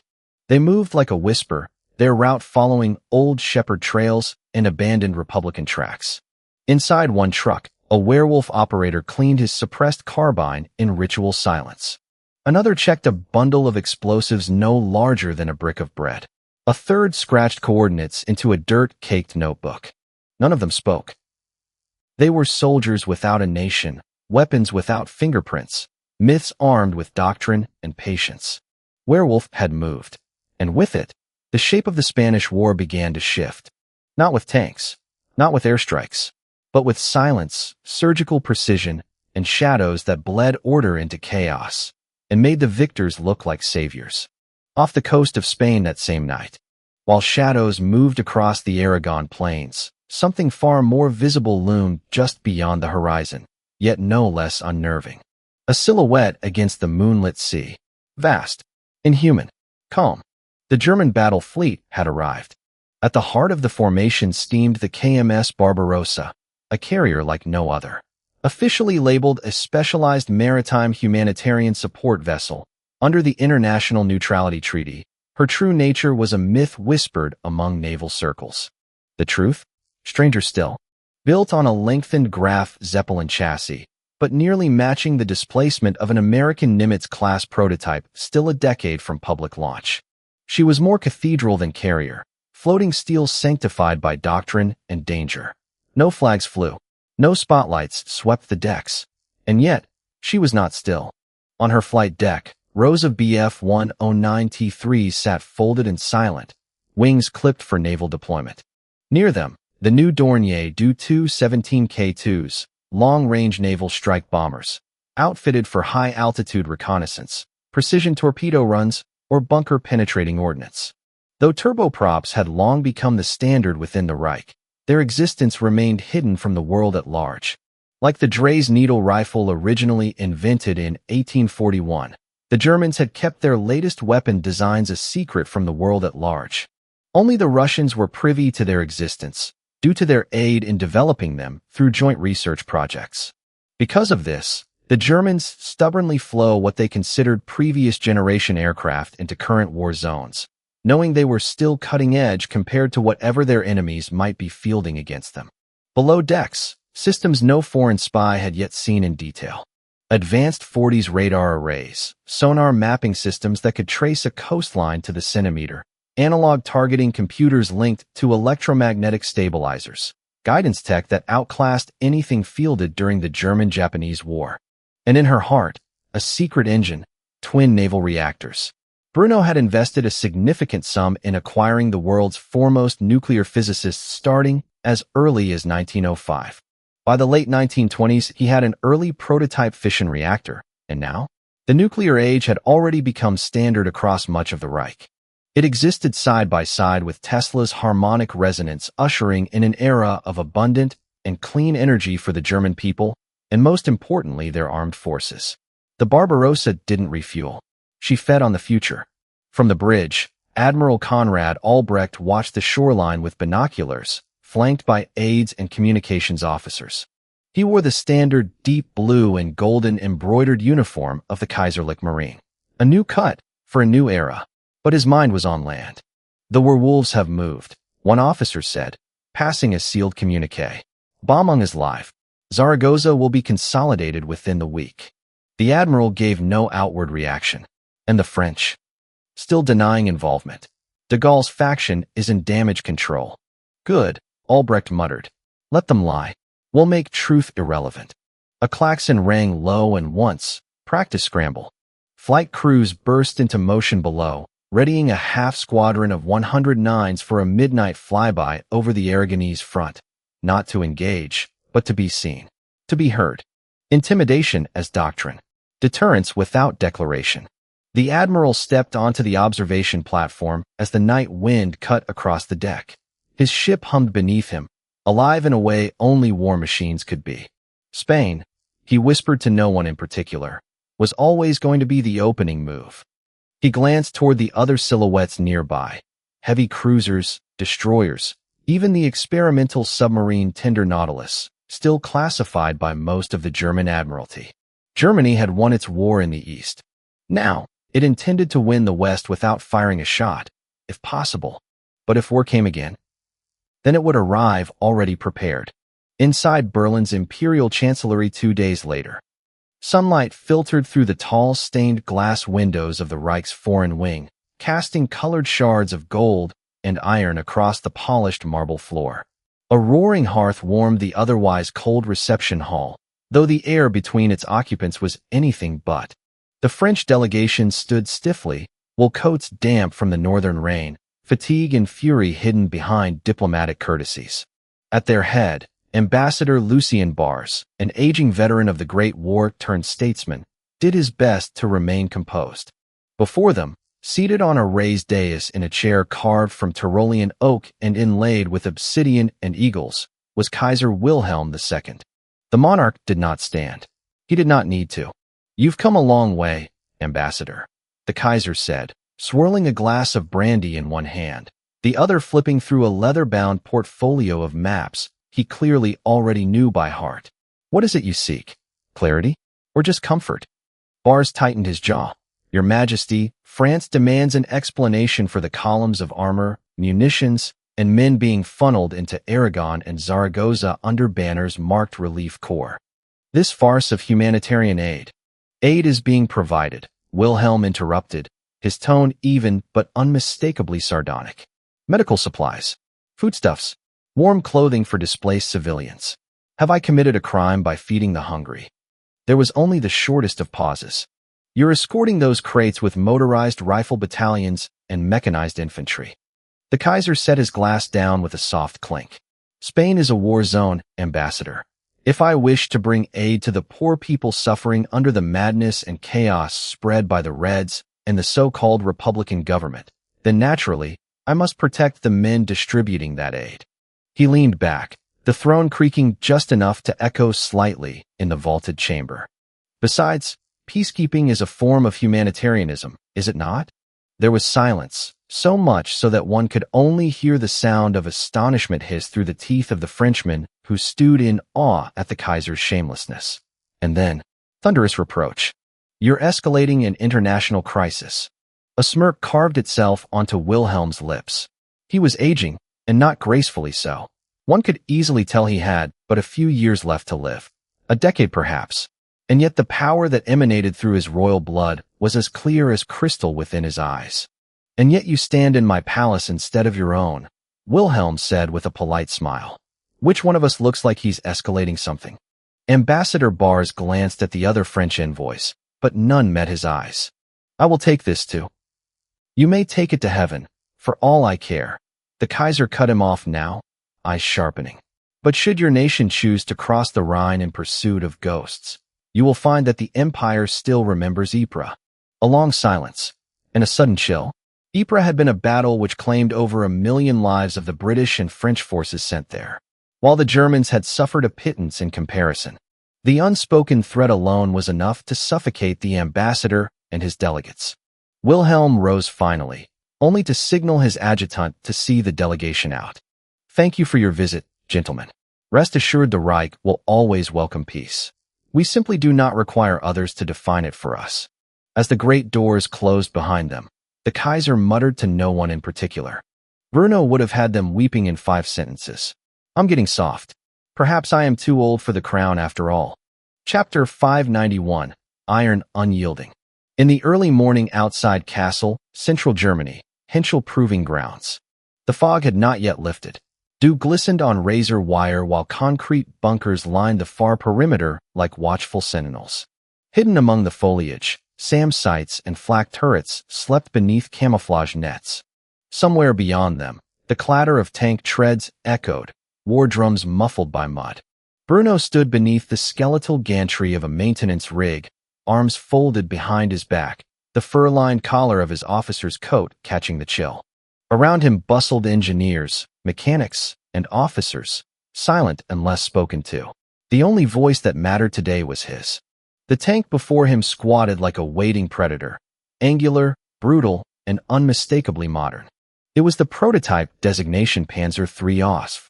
And today it would speak. 105mm rifled main gun, said Erwin Idders, who smoked a cigarette while gesturing to the formidable barrel. Standardized for APDS and HESH compatibility. The bore evacuator has been retooled for high-pressure gas retention. Accuracy rated to 2,200 meters in wind. Bruno didn't respond. He ran a gloved hand along the armor instead. The plating was not the usual rolled homogeneous steel. It was layered, slightly matte, with visible seams. Composite? Udders flicked the cigarette aside and exhaled a thick plume of smoke, as if christening the beast. Early generation, yes. Boron carbide matrix over high-hardness steel. While we're still testing it, we expect production models to come with additional explosive reactive armor blocks along the glacis and skirts. Weight-to-protection ratio is nearly 30% superior to the old RHA, with vastly improved side survivability against shaped charges. Bruno said nothing at first, only gazed at the monster he'd conjured into steel, his expression unreadable. It was only after the Idders grasped for another cigarette that he finally spoke. And the turret? Udders did not hesitate to answer while simultaneously lighting up another smoke. Henschel design, as you requested. Sloped geometry with integrated autoloader stowage. Power-assisted rotation. Full Vamper integration. Driver, commander, and gunner optics all aligned through the updated infrared scope suite. Bruno nodded slowly, eyes still tracing the machine's lines. It was leaner than the theoretical E-75, lower profile, yet no less imposing. Where older tanks had been blunt instruments, this was a scalpel encased in armor. Start it. A mechanic saluted and climbed aboard. A moment later, the engine snarled to life, deep and throaty, more turbine than diesel. The vibration resonated through the tarmac beneath Bruno's boots. Udders' voice accompanied the beast's birth in the background. Maybach HL234P30, Weber added. Tuned for high-altitude performance. 850 horsepower at 3,000 revolutions per minute. Full hydraulic suspension, adaptable to terrain. As the vehicle began to speed off with little difficulties, Bruno narrowed his eyes, as if he had some kind of superhuman ability to detect mechanical flaws from a mere glance. Range. Yet, to his surprise, Udders confirmed there were none. 300 kilometers unrefueled. More with a tethered fuel trailer. She can keep pace with IFVs without breaking a sweat. These were indeed impressive specifications. Not that Bruno ever intended to field a tank alone without support. Rather, His attention immediately drifted towards the men who would be driving the beast into battle. And the crew? A brief pause, and a cock of the neck, followed by a stoic tone. 3 men comfortably, for if operating without autoloader redundancy. The tank began to move onto the testing grounds. Slowly at first, turning its turret, rotating in place, then lunging forward across the proving ground like a beast freed from leash. Mud kicked from the tracks as it crossed a shell-pocked ravine and clambered up the far incline with surprising grace. Bruno watched it all in silence. Then he turned to Itters. "Have you run it against live ordnance yet?" The man tossed his second cigarette directly towards where his first lay before pointing towards the distance where the hull of another prototype rested with subtle signs of damage in a line with many others. "We simulated hits from anti-tank rifles, Panzerfausts, and direct 15 centimeters artillery strikes. Hell, we even bounced a tungsten cord sabot off the lower glacis. It held. Damage to the ERA was superficial in more cases than not." Bruno's mouth curled slightly, not quite a smile. "You've done well. When you've fully completed testing of the beast and its upgrades, I want the current lineup of Panzer is and TUS upgraded in a similar way. By the time the war breaks out, I want our armor to be unstoppable in the field." Anders hesitated. "Sir, with all due respect, these Panzers are at least 2 generations ahead of what the rest of the world is fielding. The Russians may have the E-50 chassis due to joint development, but composite and explosive reactive armor, APDS munitions, and Vampir thermal imaging are all a state secret. Even if they turned on us, their tanks wouldn't last a minute against this. So tell me, sir, what are you really preparing for?" Bruno didn't respond immediately. Instead, he gazed into the field and watched a live fire demonstration unfold. A loud crack echoed across the field as the E-50 fired its first live round.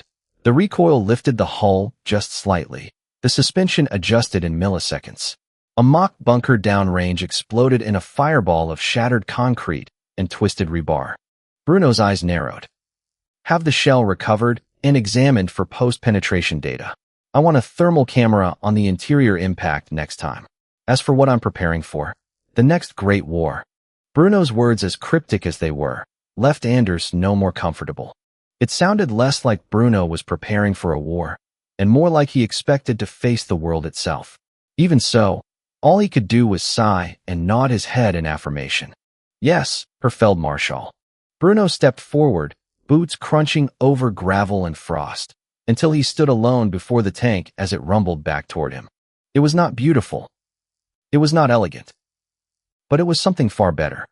It was prepared. Just like the war that was coming. Catalonia, 3:12 a.m., somewhere near La Jonquera. Night had weighed in the mountains. Blacker than ink, thicker than breath. No stars. No sound. Just the quiet gnaw of tension that lingered after too many days of French artillery and too few nights of sleep. The Republican fortifications stretched like a scar across the Catalonian ridge. Earthworks, concrete bunkers, sandbag nests, and mobile flak wagons converted from old Allied tank chassis. It wasn't a Maginot Line, but it was the closest thing the French had built this deep into Spain. And it was about to vanish. 35,000 feet above, over the Pyrenees, a shadow passed across the moon, vast, silent, and unseen. The P.1108/I Fern bomber cruised at altitude, her black body gliding on near whispered turboprop engines.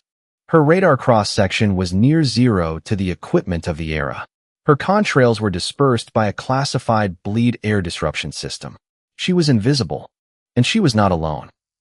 Trailing her in loose escort, for PTL-7 Falk, high-altitude fighters kept formation, sleek turboprops with gull-like wings, built for range and speed, not interception. They flew not to fight, but to watch. No threat would ever reach the bomber's altitude, not in this age. Inside the Fern bomber's pressurized bay, a single crewman read coordinates from a sealed envelope. He adjusted a rotary dial, and the targeting scope aligned with the dim outline of the French ridge. No countdown. No radio chatter. Just a flip of a switch. The belly of the beast yawned open, and the payload released. The belly of the beast yawned open. What fell was not a single bomb, but a doctrine made manifest.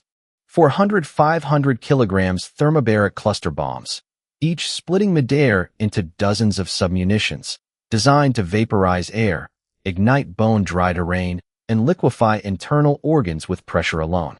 24 1,000 kilograms deep penetration fuel air demolition charges, capable of collapsing entire bunker systems through seismic overpressure.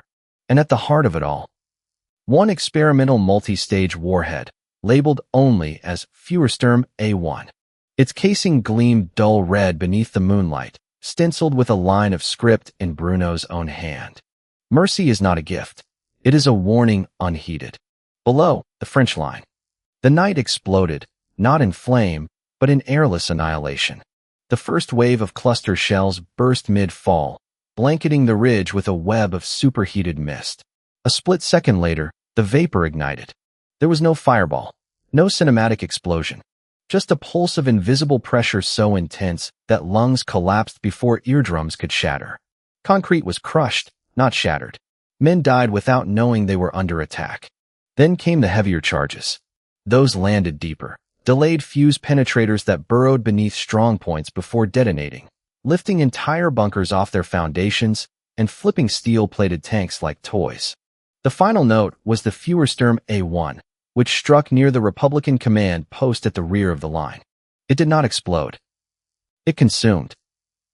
A two-stage aerosol bloom blanketed the valley in a perfect, symmetrical dome, then compressed with such force that windows shattered 8 kilometers away.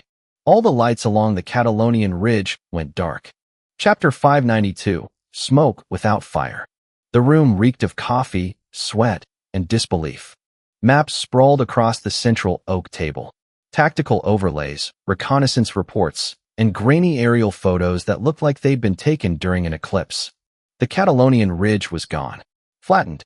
Carved open like a wound on the earth. General Felix Moreau stared at them, jaw clenched so tightly the muscles along his temple pulsed. We lost how much? Colonel Baptiste, fresh from the night shift, adjusted his fogged spectacles. His voice quivered despite the practiced military cadence. Everything, sir. From the Sierra de Lourdes to the fallback line at Castelfollet. Communications went dark just after 0300. We believe the Republican command post was vaporized. Vaporized, Moreau echoed, his voice low. Not destroyed. Not overrun. Not taken. Vaporized.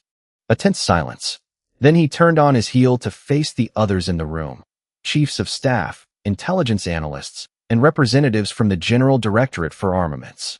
Explain to me how an entire sector of hardened defensive positions, reinforced over the last 6 months with French material, flak batteries, radar guidance, and Republican manpower, just vanished into thin fucking air. No one spoke. Then a thin, sharp voice broke the stillness. They must have sent hundreds of bombers. A night raid, possibly staged out of Corsica or Sardinia.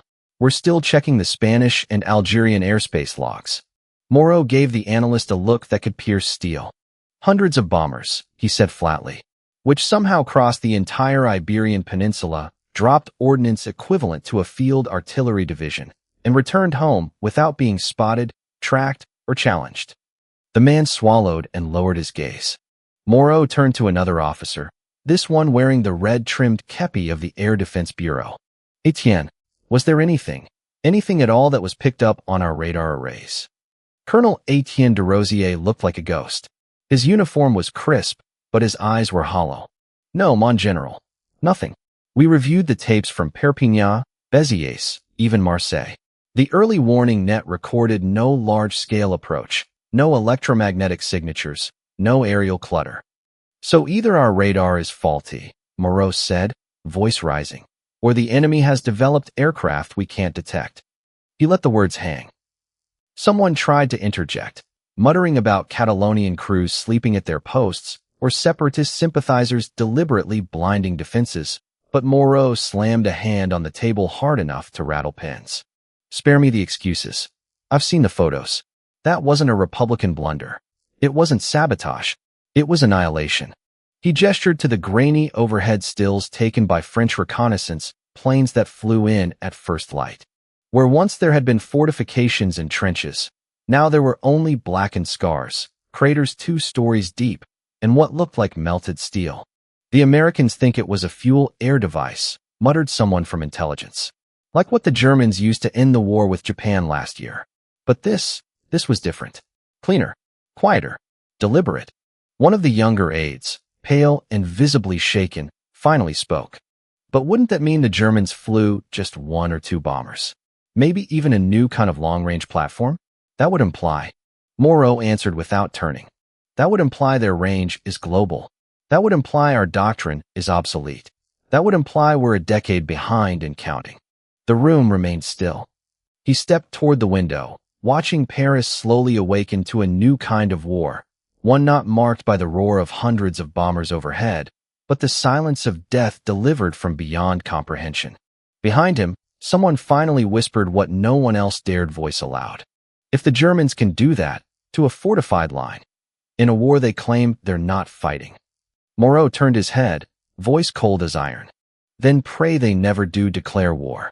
However, the dread did not last for long as General Lon stabbed a trembling finger toward a dossier lying on the table unopened. Are we all going to forget that this exact pattern of destruction happened across multiple Japanese cities just a year ago? No planes, no warning, just silence. Then craters, melted bunkers, and hospitals buried in their own foundations. Moreau turned. We all remember how the Germans crushed the Empire of Japan. That was different. The Germans admitted to using missiles. Lons barked a bitter laugh. Admitted? They bragged. Do you recall the term? Vergeltungswaffen. Retribution weapons. Rockets the size of trains, launched from God knows where.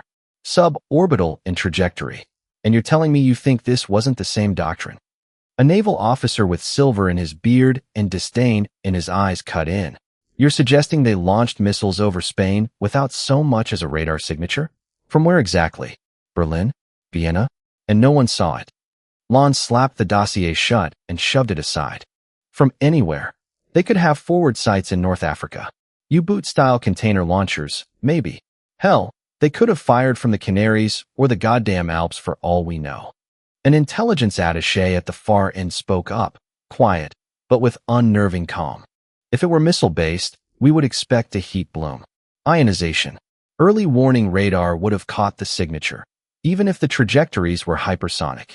General Lons didn't flinch.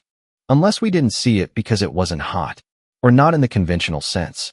What if they've cracked something else? Fuel-air propulsion? Cold launch vectors? The naval officer sneered.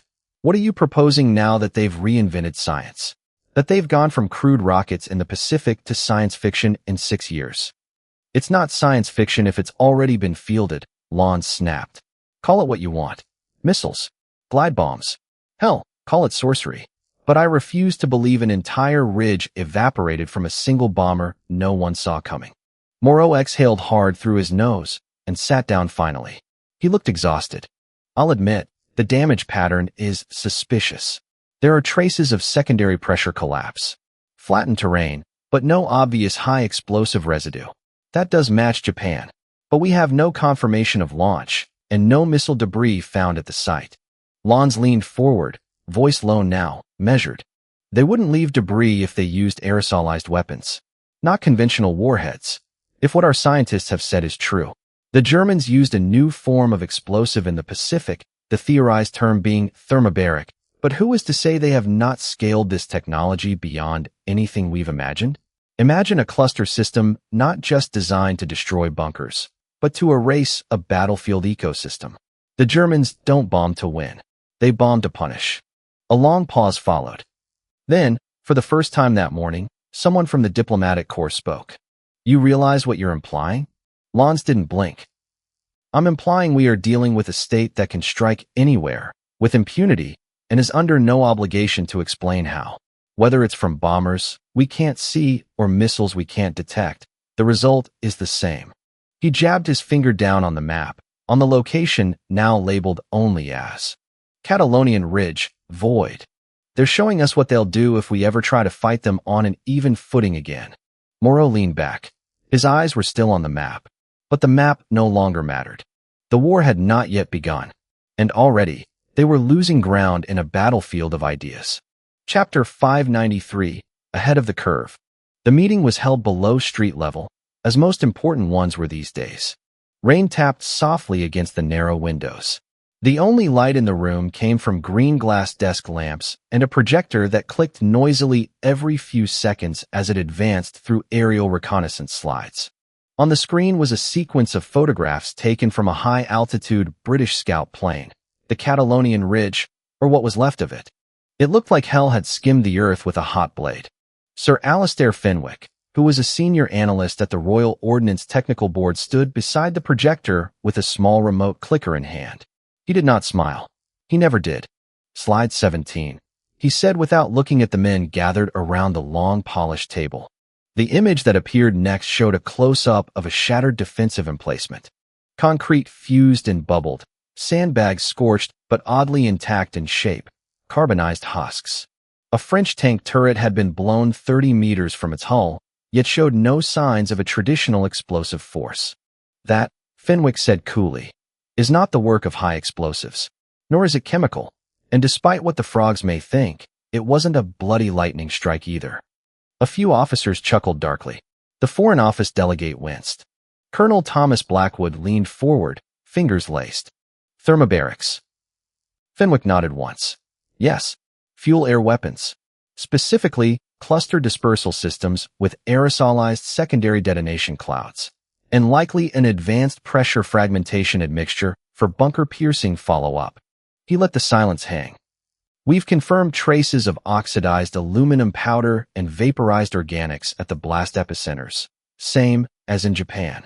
An MI6 liaison officer frowned. That was written off as a seismic anomaly, wasn't it? Fenwick turned to him, mildly incredulous. By whom? The Japanese? Of course they did. They lost 4 of their largest cities in under 3 seconds. They called it an earthquake because they didn't want to admit they'd lost the war from orbit. But the Germans did admit to using missiles in Japan, the same man added. Fenwick nodded again, slower this time. They admitted to the delivery method, not the warhead. They've never once disclosed what was inside those things. Colonel Blackwood tapped a pencil on the table. And now you're saying they've found a way to miniaturize that technology? Deliver it from a bomber. Fenwick's expression darkened. No, I'm saying they've perfected it. Whatever was tested in Japan was primitive compared to this.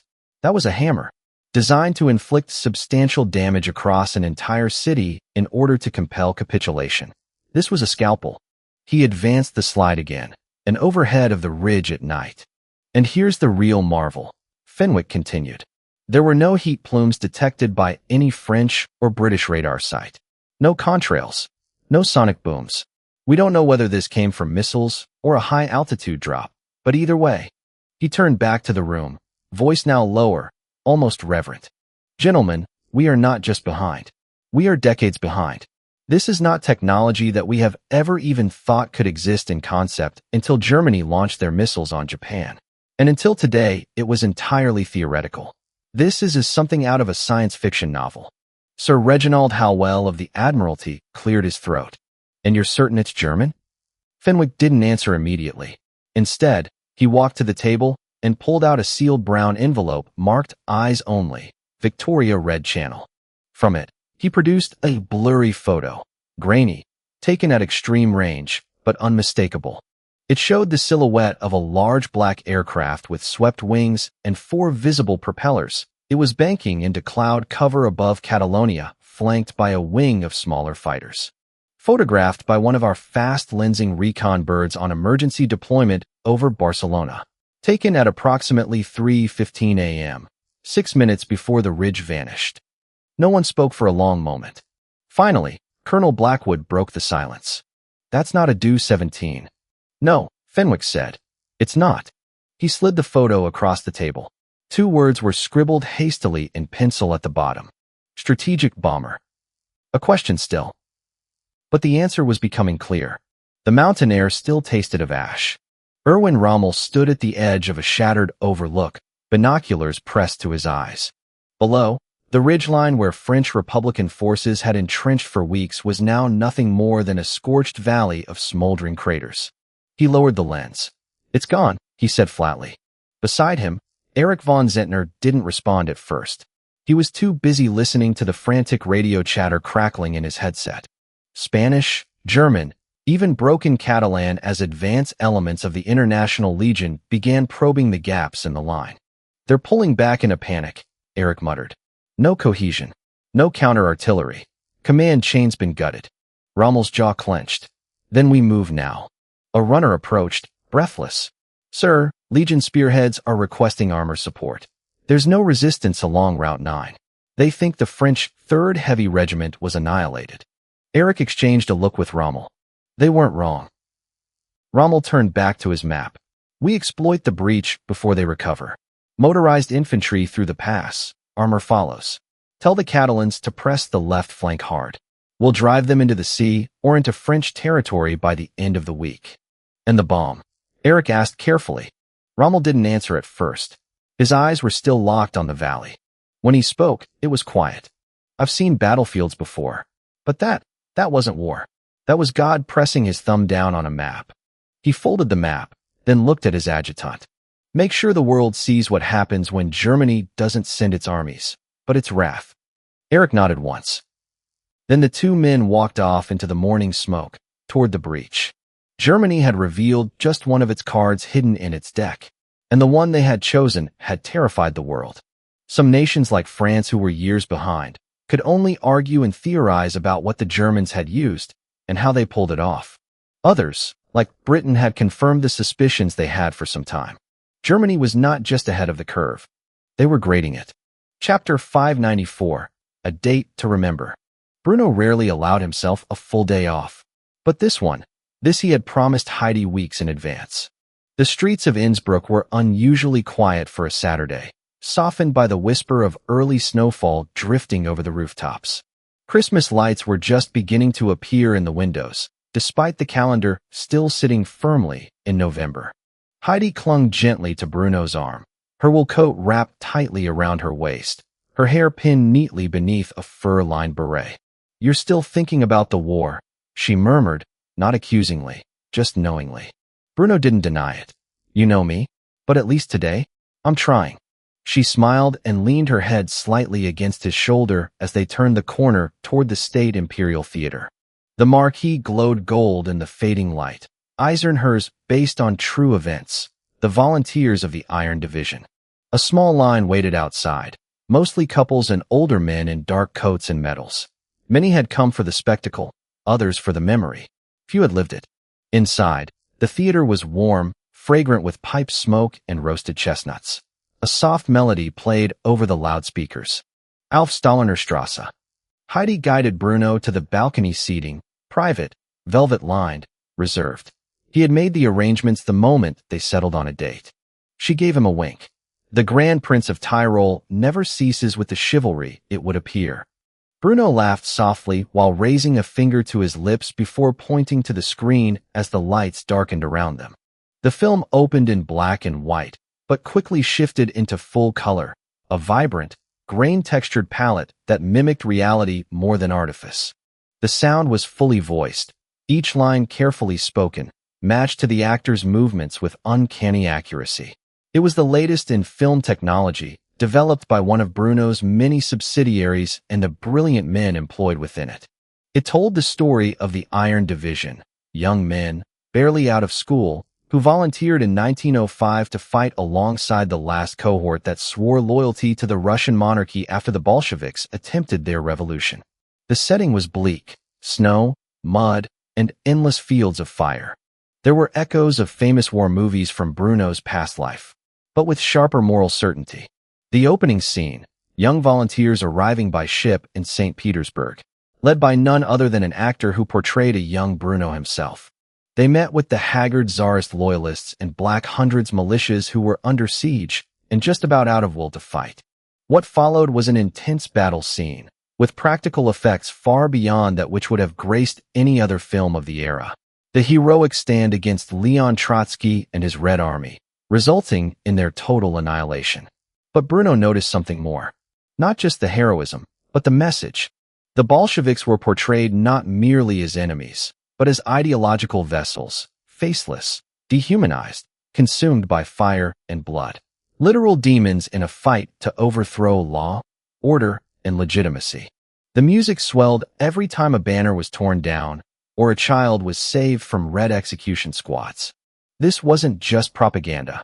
How could it be when its director had stood in the trenches outside Tsaritsyn himself and had participated in the campaign to take Volga Oblast from the Bolshevik terror? It was accurate, even if exaggerated for dramatic effect.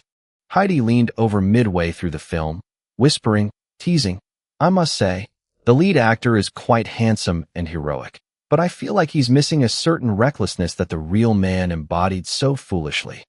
Bruno smirked as he leaned into his wife and whispered so closely he was practically kissing her ear. "You would know. You're the fool who married him." Heidi pushed Bruno away, pouting that her joke hadn't managed to get under her man's skin.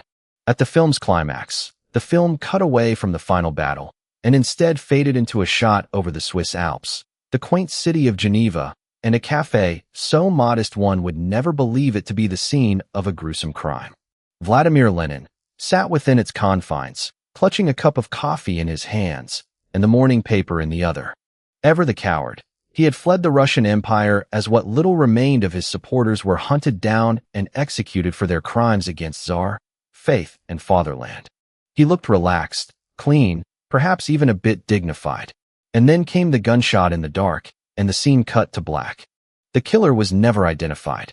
What followed was a solemn narration detailing the crimes of the Bolsheviks, and those of the movements they would inspire for decades to come.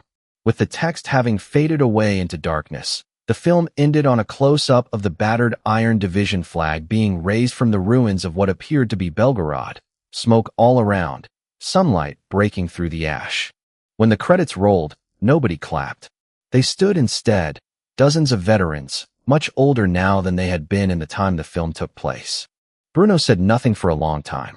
Later that evening, they sat at a candlelit table in one of Innsbruck's quiet, tucked-away restaurants. A bottle of dark red sat open between them, half-finished. The windows shimmered with frost. Was it accurate? Heidi asked. Bruno took a slow sip.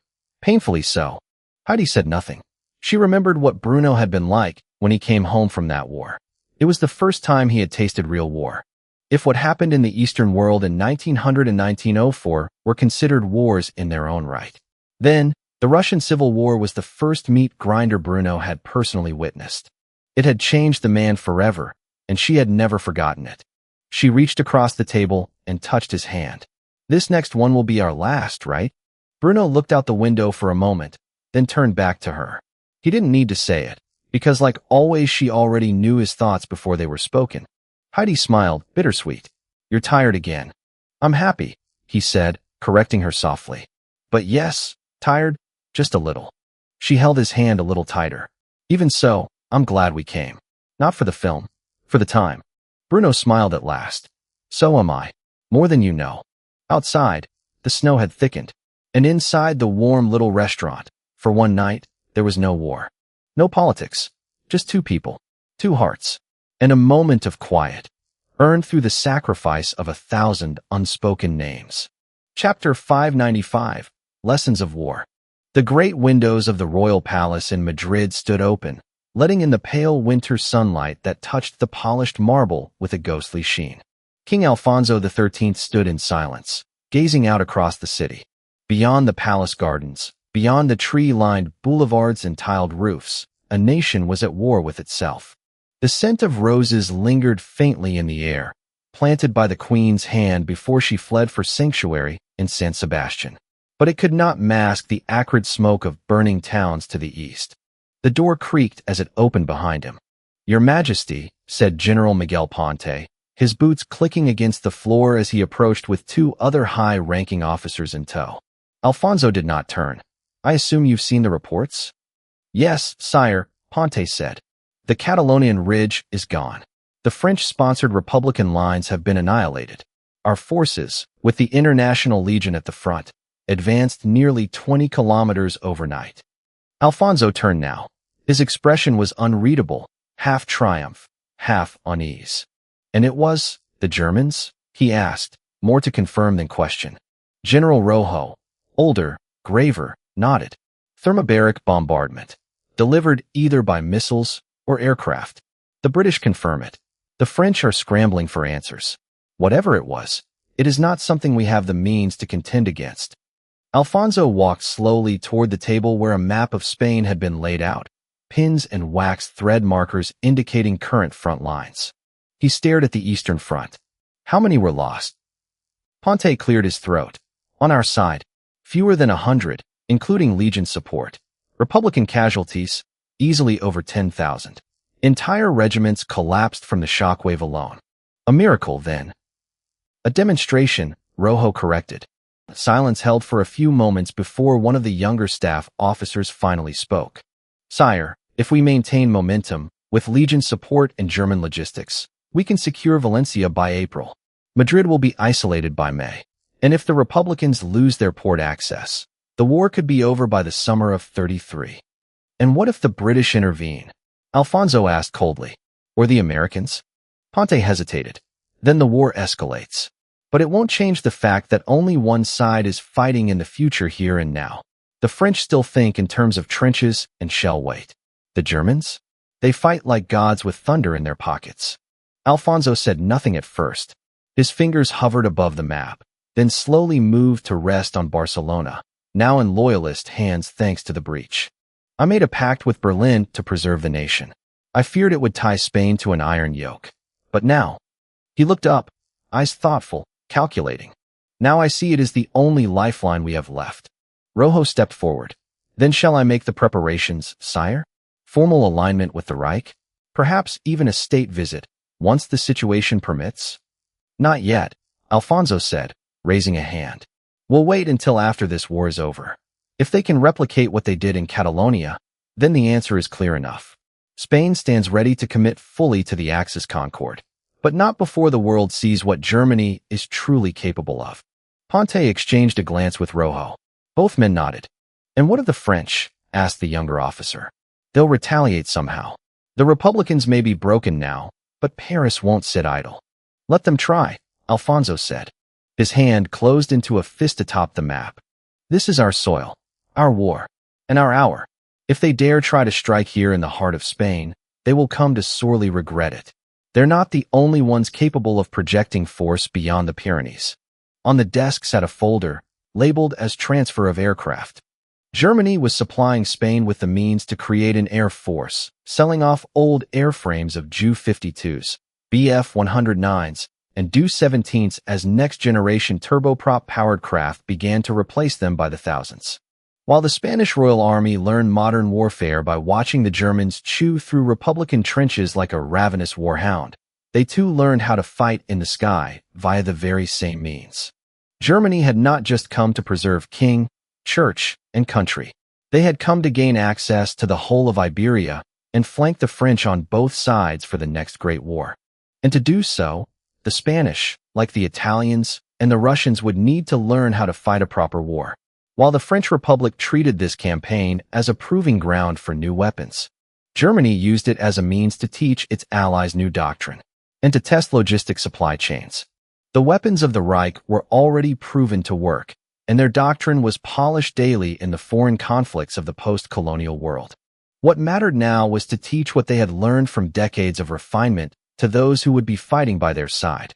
And nobody but Berlin quite realized this fact just yet. Already, German instructors had begun embedding themselves within Spanish regiments. Quiet men in black greatcoats who spoke little but observed much. They corrected drills, rewrote manuals, and ran entire units through exhaustive live fire exercises. Some were veterans of the Great War, others the battles in the South Pacific against the Empire of Japan. All bore the quiet, unshakable authority of men who had seen too much and survived. The Spanish officers grumbled at first, until they saw the results. And though the uniforms still bore royal insignia, more and more of their men marched to rhythms set in Berlin. What happens after the war? One aide had asked the king earlier that week. Alfonso had not answered at the time. But now, gazing down at the map where Barcelona and Zaragoza sat encircled in wax and thread, he found clarity. After the war came the reckoning and the alignment. A new order of Europe was forming, one not bound to old empires or fading republics, but to something sharper, colder, and impossibly modern. Spain would either ride the storm that followed, or be swept into history's ditch. Alfonso XIII pressed his palm flat against the map, voice low but certain. Then we must prepare, not just to win this war, but to survive the next one. Chapter 596, The Spanish Royal Army. The trench reeked of waste, mud, and blood. The man crouched against the wall of the pillbox, cradling a bolt-action rifle that was missing its rear sight. Bandages wrapped around his skull like a cracked helmet, already soaked through in rust-colored red. His cheeks were hollow. His teeth clenched a half-burned cigarette like a final prayer. He looked down at the photo again. Her name had been Marisol. She was smiling in the picture. They always were. Before war. Before Madrid burned. Before all this. She's probably dead, muttered one of the others, voice dry as the dust they slept in, or with some aristocratic bastard in her bed. The man with the photo didn't reply. He just dragged on the cigarette and closed his eyes. They were 5 in this trench line, 5 ghosts. Hollow-cheeked, mud-caked, starving. Eyes ringed with sleepless bruises. Their uniforms barely held together with twine and luck. Their rations had run out 4 days ago. Their morphine? 2 weeks. Their belief in victory? No one remembered where they'd lost it. We should desert, another whispered. Slip west into the mountains. There's no one watching the southern slope now that the anarchists have pulled back. There's nowhere to go, someone muttered. They'll hunt us down. Or the Germans will just shell the entire ridge again. That word still carried weight. Germans. Except something felt off. It started with the tremor. Subtle at first. A distant vibration in the soles of their boots. Then came the scream. Engines. Not just engines, war horses. The sky broke open with a sudden shriek. The men ducked, instinct overriding all thought. One of them began to cry. But the aircraft streaking low over the horizon weren't Luftstreitkräfte craft. No Bockenkreuz. No Reichsadlers. These were Bf 109s and Macchi C.205 Veltros, swooping in formation like falcons on a hare, but they were painted in new colors. Earthy reds, oxide yellows, black sunbursts on their rudders. And on the fuselages, unmistakable, the crowned roundel of the Spanish Royal Air Corps. What the fuck, someone hissed. The roar came closer. Now they could feel the tanks. Down the long valley road rolled panzers. Yes, but not in German patterns. These machines were desert camouflage, sun-washed, hand-painted with unit crests that bore Castilian lions, Catalan stripes, and the royal yoke and arrows. Panzer is in Tucson spearhead formation. Beside them came the new Spectres, P-33 bis, Italian-built but Spanish-crewed. All-angled armor and long 7.5 centimeters guns, with 13.2 millimeters TUF heavy machine guns chattering atop their turrets. A column of over 50 armored vehicles, rolling under the royal banner of Spain. No, the man with the photo whispered. That's not the Germans. They gave them the tanks. They gave them the fucking tanks. The ground erupted ahead. CAS runs from the Royal Air Corps hammered Republican armor scrambling to intercept. Old Allied Mk2s and 3s, along with the newer MC-32s blew sky high under the fusillade of auto cannons and dive bombers. Explosions lit the trench line as the soldiers shouted in horror. There was no rallying cry, no speech, no trumpet call, just the unstoppable march of steel. The Royalists had not just been helped. They had been rebuilt. Fed, trained, armed, and drilled until they looked not like the broken monarchist holdouts of early 1932, but like a modern war machine, an army of the old crown reborn in modern flesh. The Germans had taken a step back, as did their international allies. Instead, they left their older tools in the hands of Alfonso's men. The International Legion had done its part. Now it was Spain's turn. And for the ragged defenders in that trench, that realization hit harder than any shell. This wasn't a foreign invasion. This was a reckoning. The room smelled faintly of waxed wood and stale cigars. Outside, a cold spring wind swept over the Seine, and the bells of Notre Dame rang out like distant war drums. Inside, 3 men sat at a long, polished table beneath the gilt ceiling of France's presidential residence. President Franklin Delano Roosevelt, newly sworn in, sat with his fingers steepled beneath his chin, quietly absorbing the scene. Beside him, the British Prime Minister James Ramsay MacDonald looked similarly grave, his aged features tightened with tension. Across from them, General Charles de Gaulle did not sit. He stood, pacing. A man too tall for diplomacy and too stern for performance. His gloves were clenched in one hand, a dossier in the other. They didn't even use Germans, de Gaulle hissed, slapping the dossier on the table. They didn't even need them. This wasn't another test of the Luftstreitkräfte or that damn legion. This was Spain. Spain. Their own men, their own pilots, their own tanks. And we didn't see it coming. MacDonald frowned. Surely the Germans are still coordinating it all. Of course they are, de Gaulle snapped. But don't you see? That's what makes it worse. They've stopped fighting our war and started building theirs. They're training monarchs to be generals. They're creating allies, not just clients. And it's working. He turned to Roosevelt now. And you, Mr. President, must understand what that means. The old guard is gone. This is a new age. Thermobaric weapons, vertical maneuver warfare, mobile divisions that can cross a country in a week. Roosevelt interjected calmly. That's assuming we want to intervene at all. De Gaulle stared at him. If you don't, you may find democracy outflanked from both east and west before the decade ends. Roosevelt's eyes narrowed slightly. France is calling for open involvement, just weeks after disavowing any direct participation in the conflict. MacDonald gave a tired sigh. What de Gaulle is saying, bluntly, is that the Republicans are collapsing. The Catalonian ridge is lost. Madrid may fall before summer. We've seen the footage. The Spanish Royal Army is transformed. And it's not just their appearance. Their command structure. Their coordination. They look like Germans. De Gaulle nodded, almost whispering. They are Germans, spiritually, tactically, doctrinally. This isn't about Spain anymore. It's about who shapes the future of warfare. Roosevelt glanced toward the folder the general had brought in. Grainy black and white recon photos. Burnt terrain. Lethal precision. And those roundels, crowned in red. So what is it you're asking for? Aircraft, de Gaulle said without hesitation. Trucks. Ammunition. Anti-tank rifles. Radar support. Advisors, if you're bold. Volunteers, if you're honest. Roosevelt didn't move. De Gaulle leaned forward. If Spain falls, France is flanked. And if France falls, Britain will be isolated. And if Britain falls, your shores are next. FDR finally leaned back. General, America is not in the habit of jumping into European wars because someone else blundered. Then don't do it for us, de Gaulle said coolly. Do it for the world that still believes freedom is worth fighting for. Silence fell. Only the ticking of the clock over the mantel reminded them that time, too, was marching, and it was no longer marching in their favor. Chapter 597, Wine and Blood. The vineyards outside Madrid had ripened early that year. Spring had not yet touched most of Europe, but here in the Castilian basin, the sun held court over rows of ancient vines budding with new life. The Civil War raging just a few dozen kilometers east felt 1,000 miles away.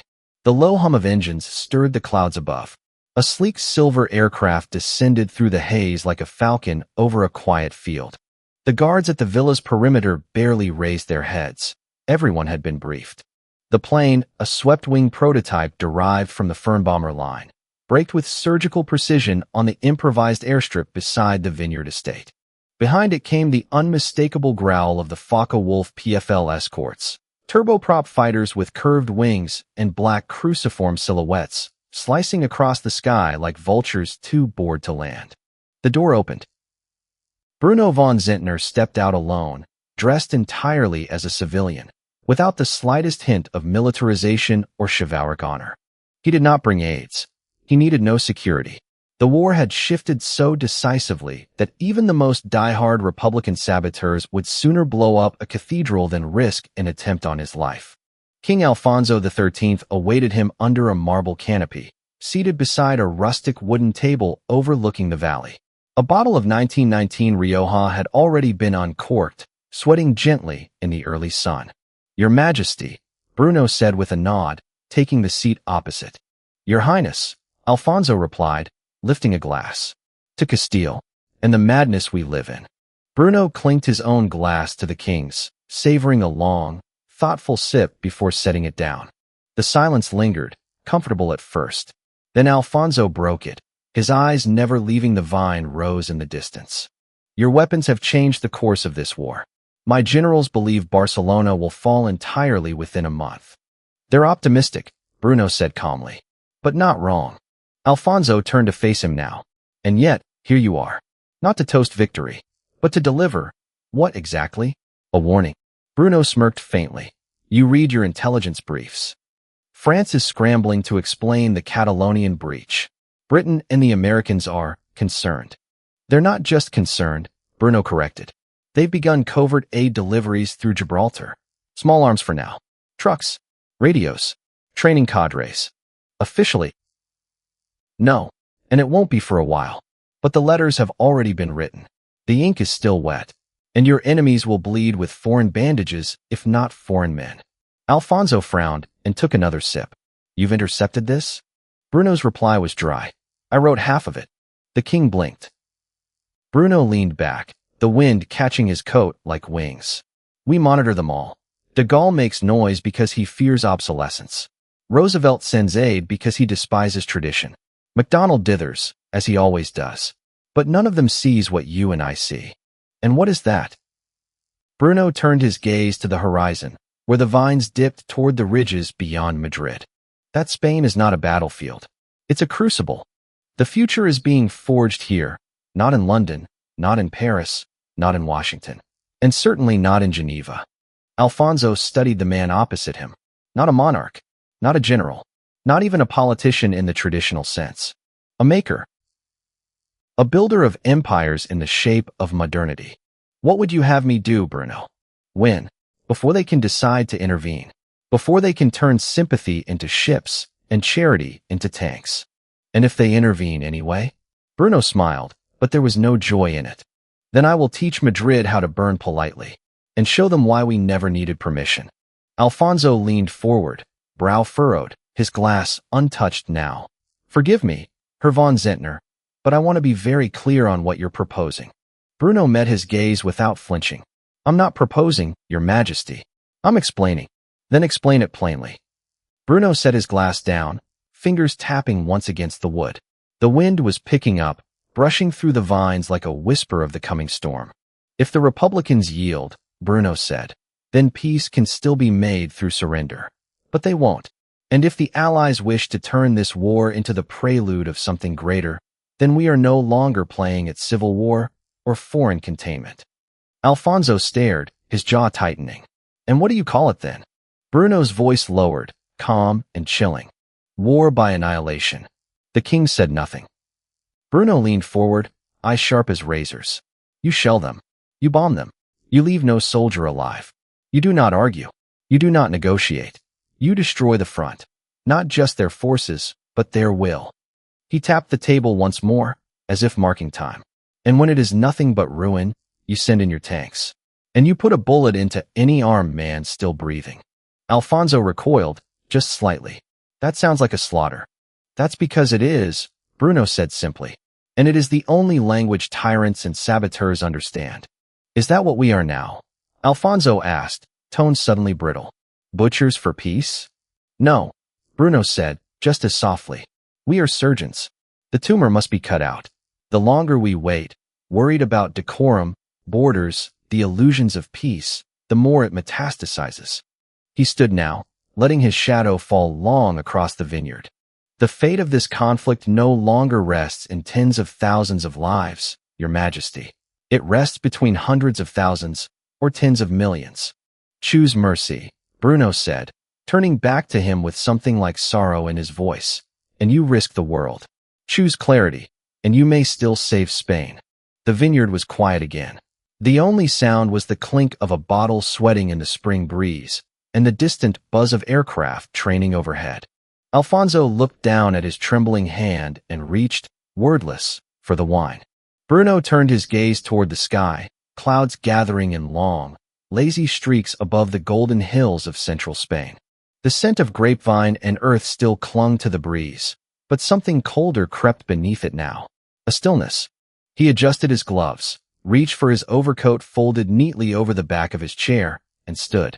Alfonso remained seated, motionless, wine glass half raised but forgotten.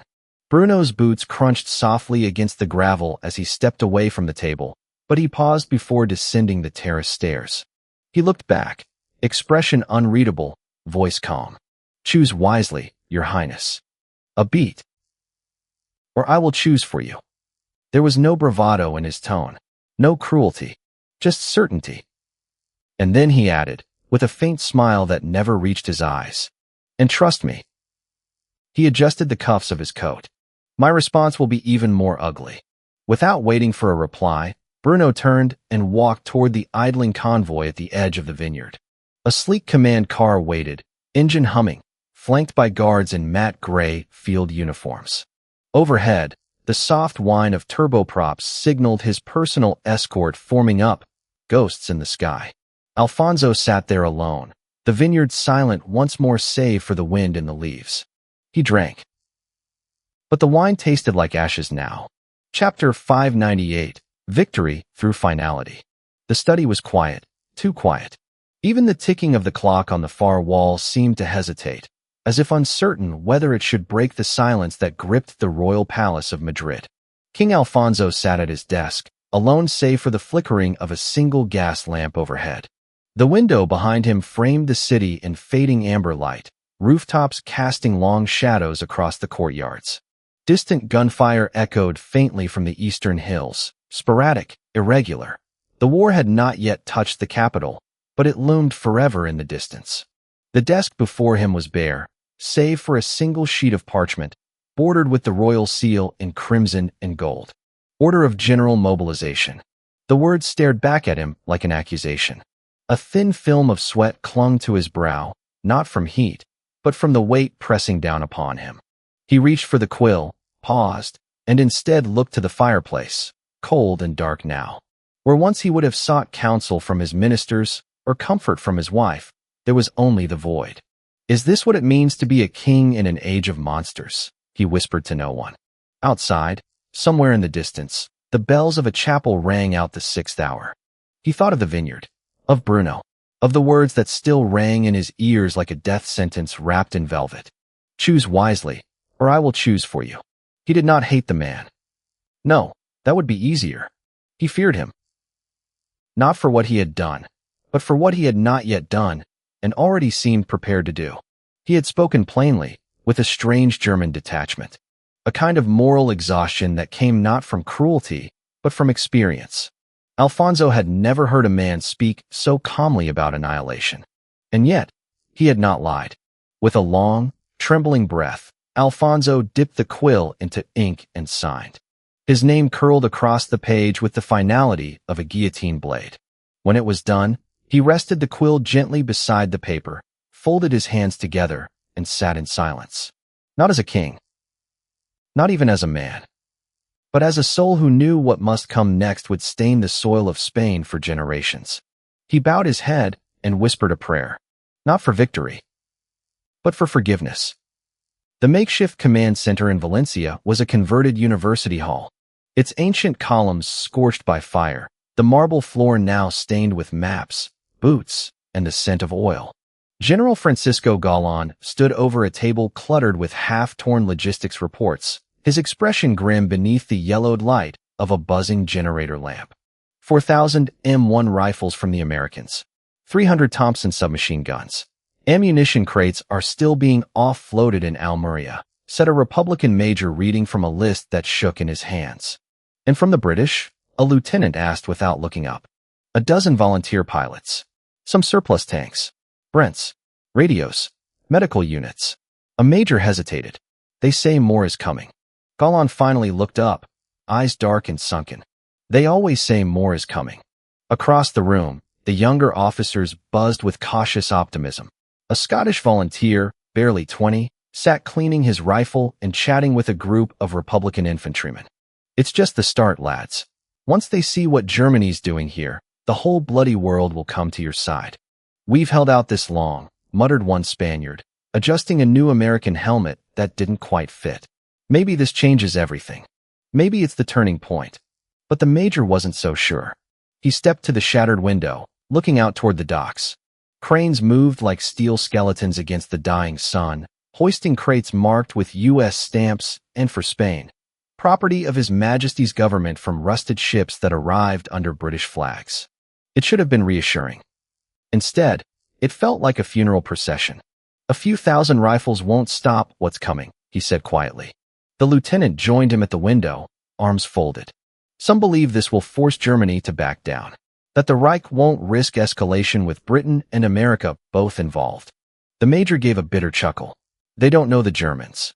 He thought of the ridge, of what was left of it, of the photos taken by recon aircraft in the smoldering aftermath. Soldiers flash-cooked in their dugouts, bones turned to charcoal, civilians torn apart in their sleep, the earth itself scorched into glass.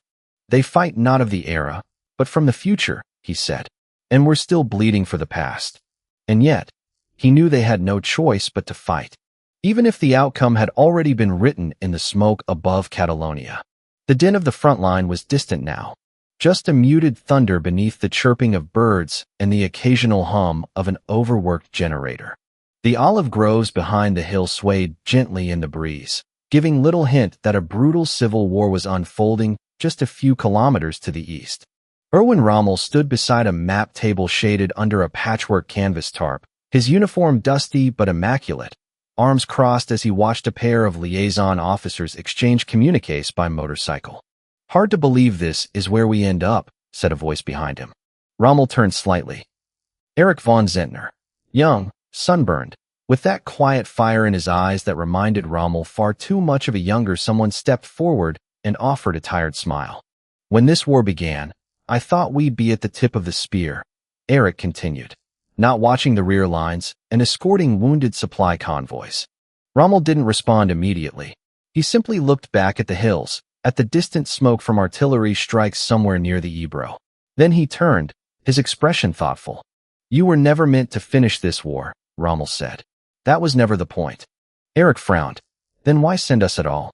Why send the Legion in force if we're not here to end it? Rommel took a step closer and tapped the young man on the chest with 2 fingers.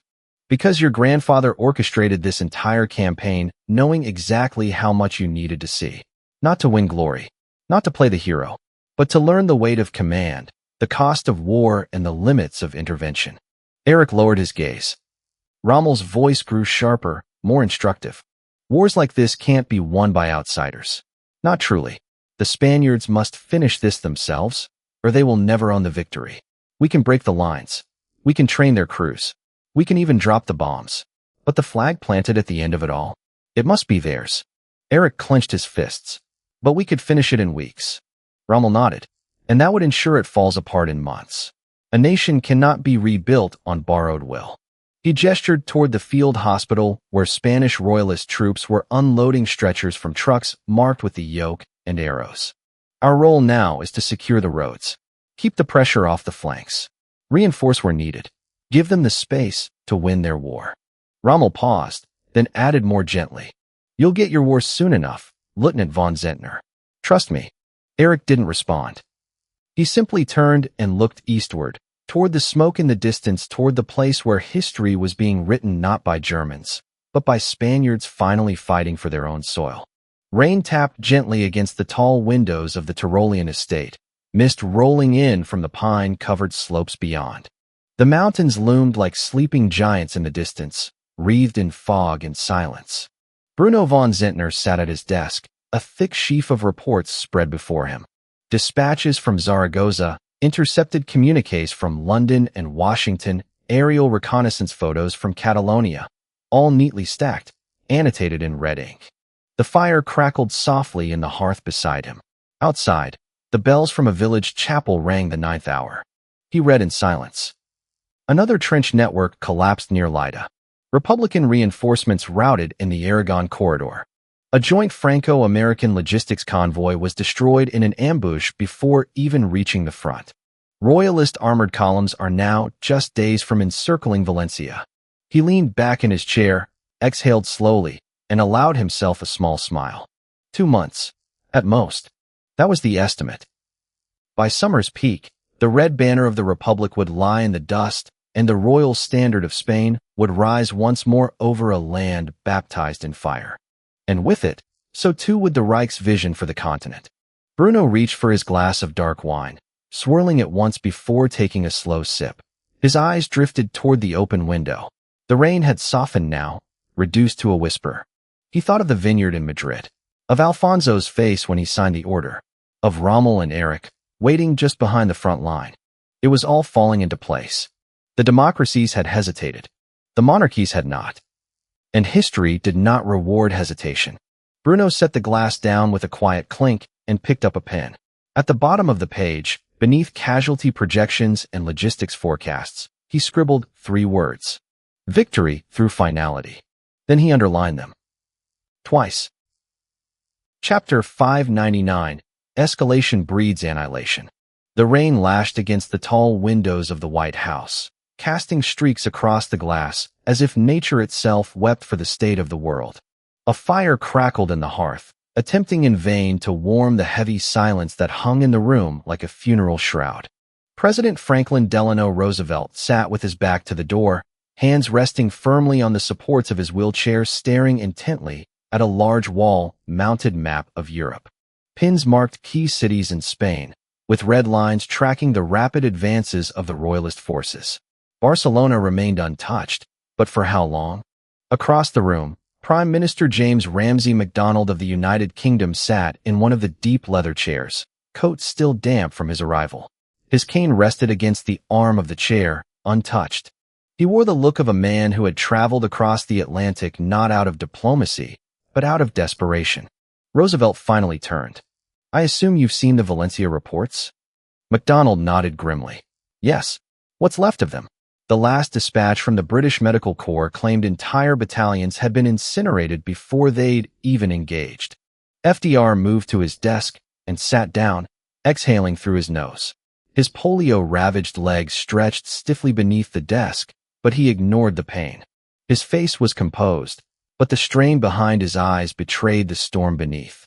So then the question is simple, Roosevelt said. Do we continue this? Or do we pull out and let the Republicans fend for themselves? MacDonald hesitated. Public opinion in Britain is split, he admitted. The Tories say we're throwing good money and blood after bad. The Liberals say it's our moral duty to spread democracy. FDR smiled thinly. And what does the Prime Minister say? I say we've stepped into a fire we don't know how to put out. There was a long pause. Roosevelt reached into a drawer and pulled out a folder stamped with the seal of Army Intelligence. He tossed it onto the desk. The pages inside, if MacDonald cared to read them, documented the German logistical system now feeding the Spanish royalist war machine. They're treating this as a dress rehearsal, FDR said. They don't just want Spain. They want a training ground, a proving ground, a logistics corridor to Gibraltar, the Atlantic, and North Africa. MacDonald ran a hand down his weary face. Then the question isn't Spain, he said. It's Europe. Roosevelt nodded slowly. And who decides whether this ends in a localized bloodbath or global war? If we escalate, MacDonald said, voice steady, then they will escalate. You saw what they did to Catalonia. If we pour in another 10,000 rifles, another 50 tanks, they'll answer with 500. They'll carpet bomb the whole country and roll over the ashes with mechanized divisions. And if we pull out, Roosevelt countered, they win. Not just in Spain, but in perception. The Germans will be seen as the future. The Reich as the inevitable victors of the next great conflict. MacDonald met his gaze. Then what do you suggest? Total war? You and I both know the American people aren't ready for that. Nor are mine. Not war, Roosevelt said, leaning forward. Deterrence. We keep the stream of aid going. We make it costly for them to continue. We rally other nations to pressure Germany diplomatically. We delay them until they overextend. You're gambling with Spain. No, I'm gambling on time. And time has always been the only thing democracies ever have before the wolves come howling. MacDonald stood and began pacing slowly. And when Berlin decides that Valencia, Seville, and Zaragoza aren't enough, when do they start looking at Tunisia? At Morocco? At the Atlantic ports of Portugal? Then we confront them with something they're not ready for, Roosevelt said calmly. A wall of steel. Unified purpose. Economic pressure. Strategic encirclement. Not bombs. Not yet. MacDonald paused. And if they don't stop? FDR looked toward the map again. Then we stop them the old-fashioned way. Another silence passed between them. The clock on the mantel chimed softly. Midnight. I need to be honest with you, Franklin, MacDonald said finally. If Britain sees another 1,000 of our boys come home in bags for a war we can't explain, my government won't last the month. And if Spain enters Germany's hands, yours may not last the year. MacDonald inhaled sharply through his nose. So we're agreed then? Roosevelt nodded. Aid continues, but no escalation. Not yet. MacDonald retrieved his cane and moved toward the door, but paused before opening it. I hope to God we're right. Roosevelt didn't answer. He simply stared out the rain-streaked window, toward a continent already beginning to bleed. The drawing room in Bruno's Tyrolean estate was warm with firelight, filled with the scent of mountain pine and aged oak. Outside, the peaks loomed pale and immense beneath the mid-morning sun. The world was still and serene, as if the war were a distant memory, not a living thing grinding men to dust just over the Pyrenees. Bruno von Zehntner sat by the window, a silver tray of freshly brewed Darjeeling tea set between himself and Kaiser Wilhelm II. The old monarch reclined in a high-backed chair, his great white mustache still perfectly combed, his uniform immaculate as ever despite the years. The only sign of age was in his hands, slightly trembled as he reached for his cup. Bruno, by contrast, radiated energy beneath his calm exterior. His eyes gleamed with quiet amusement as he perused the latest reports from the Iberian front, printed on crisp linen paper and bound with wax seals. Well, he said finally, setting the packet down. They truly have no sense of self-preservation. Wilhelm sipped his tea. The British. The Americans as well, Bruno replied. He gestured at the dispatch. More aid shipments, more volunteer units. They are still throwing men and material into the furnace that is the Republican front, hoping, perhaps, that sheer willpower can counter air superiority and doctrinal dominance. The Kaiser chuckled. Old habits die hard. The British have always believed the world can be bought, the Americans that it can be bluffed. Bruno leaned back, the sunlight catching the edges of his silver epaulettes. It would be humorous if not so predictable. They hoped, of course, to box us in. Sanctions, embargoes, pressure through neutral powers. But what did they imagine?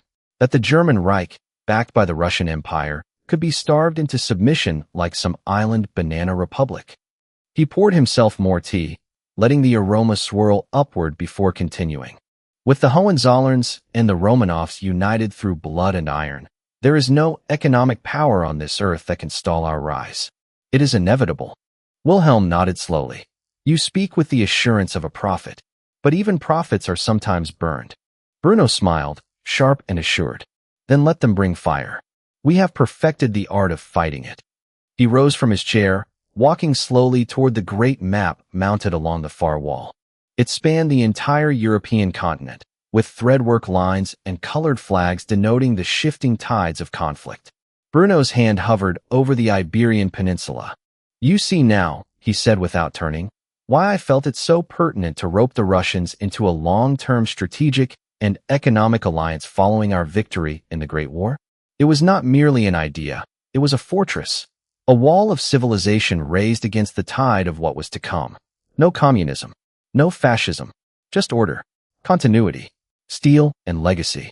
Wilhelm stood slowly, his cane tapping gently on the stone floor as he approached. You rebuilt the world, Bruno. And yet, you still sound surprised when it obeys your design. Bruno laughed, not unkindly. Designs are theory. Reality is always Messier. He glanced again at the report, then tapped the portion detailing British arms deliveries and American pilot losses. The Spanish will break through within the month. The Republican command is fractured, morale crumbling. The Royalist flag will fly from Gibraltar to the Basque Coast before the harvest ends. And once it does, our position on the continent will be locked. Wilhelm exhaled softly. And what then? France. Bruno tilted his head slightly. France will scream. But they will not move. Not yet. They know the Reich fights with restraint now. But not forever. And if they force our hand, if they make this war global before we are prepared, then we will respond with such force that Paris itself will weep to remember the days of Ypres. The Kaiser looked at the younger man, eyes filled with both pride and a trace of something older. Awe, perhaps, or quiet pride. To think that on a mere whim I decided to give you patronage, because you waged a duel for the honor of your betrothed against a grown prince, as a 15-year-old junker boy. And yet here we are at the end of my lifespan, having built an empire even Bismarck couldn't forge, and a war away where victory seems more certain than ever. Wilhelm said. Bruno turned to face him fully. With a slight grin on his face, he sipped his tea like a proper gentleman. Perhaps it was God's will. The two men stood in silence as the wind stirred the curtains and the bells of a distant church began to toll. It was spring in Tyrol. And elsewhere, it was the spring of war. Chapter 600, The Return of the Crown. The morning mist clung low over Barcelona like a mourning veil, the rising sun struggling to pierce the ash-choked sky. Buildings still bore the wounds of war, bullet holes in the facades, craters in cobbled roads, scorched ruins where anarchist firebombs had consumed homes and barricades alike. Yet the guns were silent. For the first time in nearly 2 years, silence returned to the capital of Catalonia, not the tense, pregnant silence of dread, but something else. Something closer to breathless anticipation. From the heights of Montjuic Castle, the Republican tricolor, tattered, frayed, and half-burned, hung limp. Wind barely touched it, as if the fabric itself had given up the fight. Below, from the western gate, came the sound of armor. A low rumble, rhythmic, measured, metallic. The Royal Spanish Army had arrived. Columns of tanks crested the hill. Panzer IS and P-33s moving with martial grace, freshly painted with the yoke and arrows of the phalange on their turrets, and the royal crest emblazoned proudly on hulls and shoulders alike. They bore the symbol of a monarchy that never fell. Infantry followed in close order, boots crunching broken glass, rifles slung over shoulders, bayonets sheathed. They were not here to fight. Not today. They were here to reclaim. Behind them came the medics. Then came the water trucks. Then came the men in gray and field green, the International Legion. Italians, Russians, Germans, Austrians, Hungarians, Greeks, foreigners, yes, but not conquerors. They came bearing crates of bread. They came with barrels of clean water, with field surgeons and stretchers, with mobile kitchens that belched the scent of onions and broth into the morning air. The people of Barcelona, gaunt and shivering, began to emerge from their ruined tenements and shattered shop fronts. They stepped over the broken glass of their own dreams and peered out at the soldiers, not with anger, but with cautious hope. A woman held out her child, eyes wide and desperate. The boy was little more than bones, his face waxen, his lips cracked. A German medic knelt wordlessly, lifting the child into his arms and shouting to a nearby truck. Moments later, the mother was weeping over a bowl of soup she hadn't dared imagine tasting again. She blessed the medics in Catalan between sobs.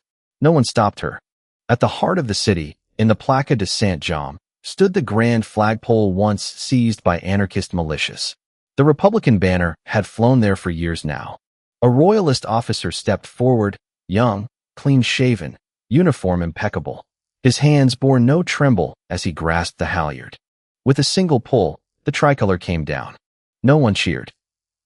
No one clapped. They only watched, still unsure if the nightmare was truly ending. Then, slowly, the red and gold banner of the Spanish monarchy rose into the wind, bearing the lions of Leon, the castles of Castile, the chains of Navarre, and the fleurs de lis of the Bourbons. The crowd inhaled as one. And then came the first cheer. A boy, no older than 12, shouted, "Viva el Rey!" from the rooftop of a shattered tobacconist. Another voice echoed him. Then another. Soon, the plaza was thundering with the chant. Viva el Rey! Viva España! Some wept. Some fell to their knees. Others simply stared skyward as if seeing their country again for the first time. From a side street, a group of ragged Republican militiamen approached, hands raised. Their weapons were slung muzzle down or discarded altogether. A Royal Army captain met them without disdain or mockery. His orders were clear. Those who lay down arms will be treated. The war is over. For you, at least. They nodded, too tired to protest, too broken to resist. A detachment of international legionnaires approached next, one of them holding a white armband with a red cross. They began triage right there on the sidewalk. An older Catalan woman pressed her hand to one legionnaire's sleeve and muttered, "You're not from here." The man smiled. "No, senora." "Then why help us?" He handed her a tin of condensed milk and moved on. She stared after him for a long time. High above the square, a camera shutter clicked. German war correspondents embedded with the International Legion began documenting the transition, not for propaganda, but for history, for Berlin, for Brussels, for Moscow, Constantinople, London, and Washington, D.C. That Spain had not been conquered. She had been reclaimed. In the courtyard of the old Generalitat, a makeshift dais was constructed. King Alfonso XIII was not yet present. He would arrive within days, after the final operations near Tarragona concluded. But his presence was already felt. A royalist general stepped up and gave a short speech. No flourish, no arrogance, no revanchist vengeance, just a solemn promise. The war is not yet over. But for Barcelona, the nightmare ends today. You are not our enemy. You are our brothers and sisters. We come not for vengeance, but with bread and medicine. We will rebuild this city together. For the crown. For Spain. It was not met with thunderous applause, but it was heard. And in a city where silence had once been synonymous with fear, even that was a victory. The port of New York was cloaked in gray. Fog rolled in from the Atlantic, smothering the skyline and softening the angry voices that gathered at the docks into a dull, sullen murmur. A procession of caskets moved with the rhythm of a funeral dirge, hoisted from the bellies of two freighters, one bearing a flag from Manila, the other from Gibraltar. The stars and stripes fluttered at half-mast, caught in a wind that carried the scent of salt, diesel, and mourning. Dozens of them, rows of polished wooden boxes, each marked with stenciled names, rank, and the silent shame of foreign soil. The crowd was larger than expected. Not just families. Not just widows or grieving parents, but workers, veterans, students, union men, priests and pastors, men in suits, and women in threadbare dresses. They came not to protest, at least not at first, but to bear witness. Because the war was no longer over there. It was here now, in the ports, in the papers, in the ground. A middle-aged woman collapsed to her knees as one of the caskets passed, her gloved hands trembling, lips mumbling a prayer no one could hear. A photographer tried to raise his camera. A dockworker knocked it from his hands. Across the city, headlines screamed from every newsstand. Yanked dead from Spain return home. Filipino insurrection. 3,000 more troops deployed. Is this neutrality? Ask mothers of the fallen. And above them all, on front pages from coast to coast, FDR, the peace president who brought U.S. war. In Washington, the mood in the Oval Office was anything but calm. President Roosevelt stood behind his desk, face tight with strain, the lines under his eyes deeper than usual. A telegram lay open in his hand, fresh from Madrid. Confirmed, Barcelona falls. Republican defenses in Catalonia nearly collapsed. Royalist banner raised. German forces distributing relief to local populace. He crumpled the paper, not out of rage, but frustration. His knuckles ached from how tightly he gripped it. Behind him, Eleanor watched with silent worry. "You tried," she said gently. He didn't respond. James Farley, his postmaster general and longtime political ally, sat on the couch, arms crossed, hat resting in his lap. "This isn't the Philippines, Frank. You could spin the Philippines. The press could sell it. Legacy of McKinley. Uplift the islands. But Spain? Spain's killing your presidency." Roosevelt sat heavily. "They were losing. We all knew they were losing. And you sent boys anyway," Farley said. "Volunteers or not, they're American. And they're coming home in pieces." Eleanor's voice was soft but firm. "Franklin, you need to address the nation." Roosevelt looked towards the radio in the corner of the room.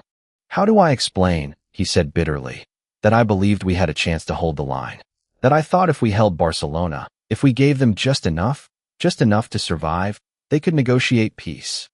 "You explain," Eleanor replied, "that you didn't know the Germans would drop weapons from nightmares." Farley scoffed. "Nightmares? No, Eleanor. They dropped something even worse. They dropped proof.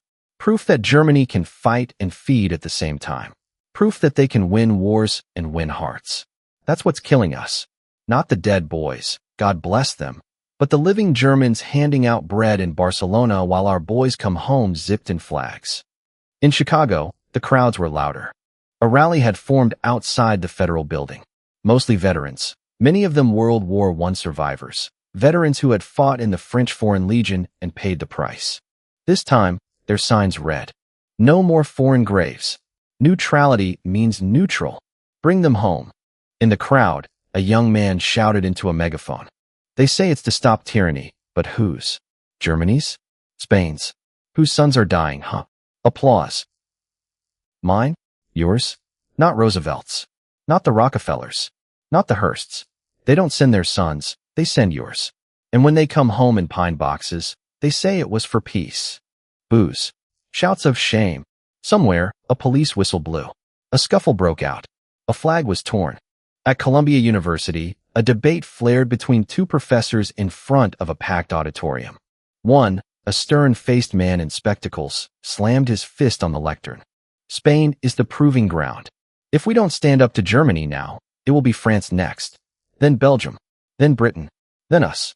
The other countered coolly, "Gentlemen, that's the same logic that led to sending our boys to the South Pacific under the banner of France during the Great War. And that war killed thousands of our finest. What did we get for it? Silence."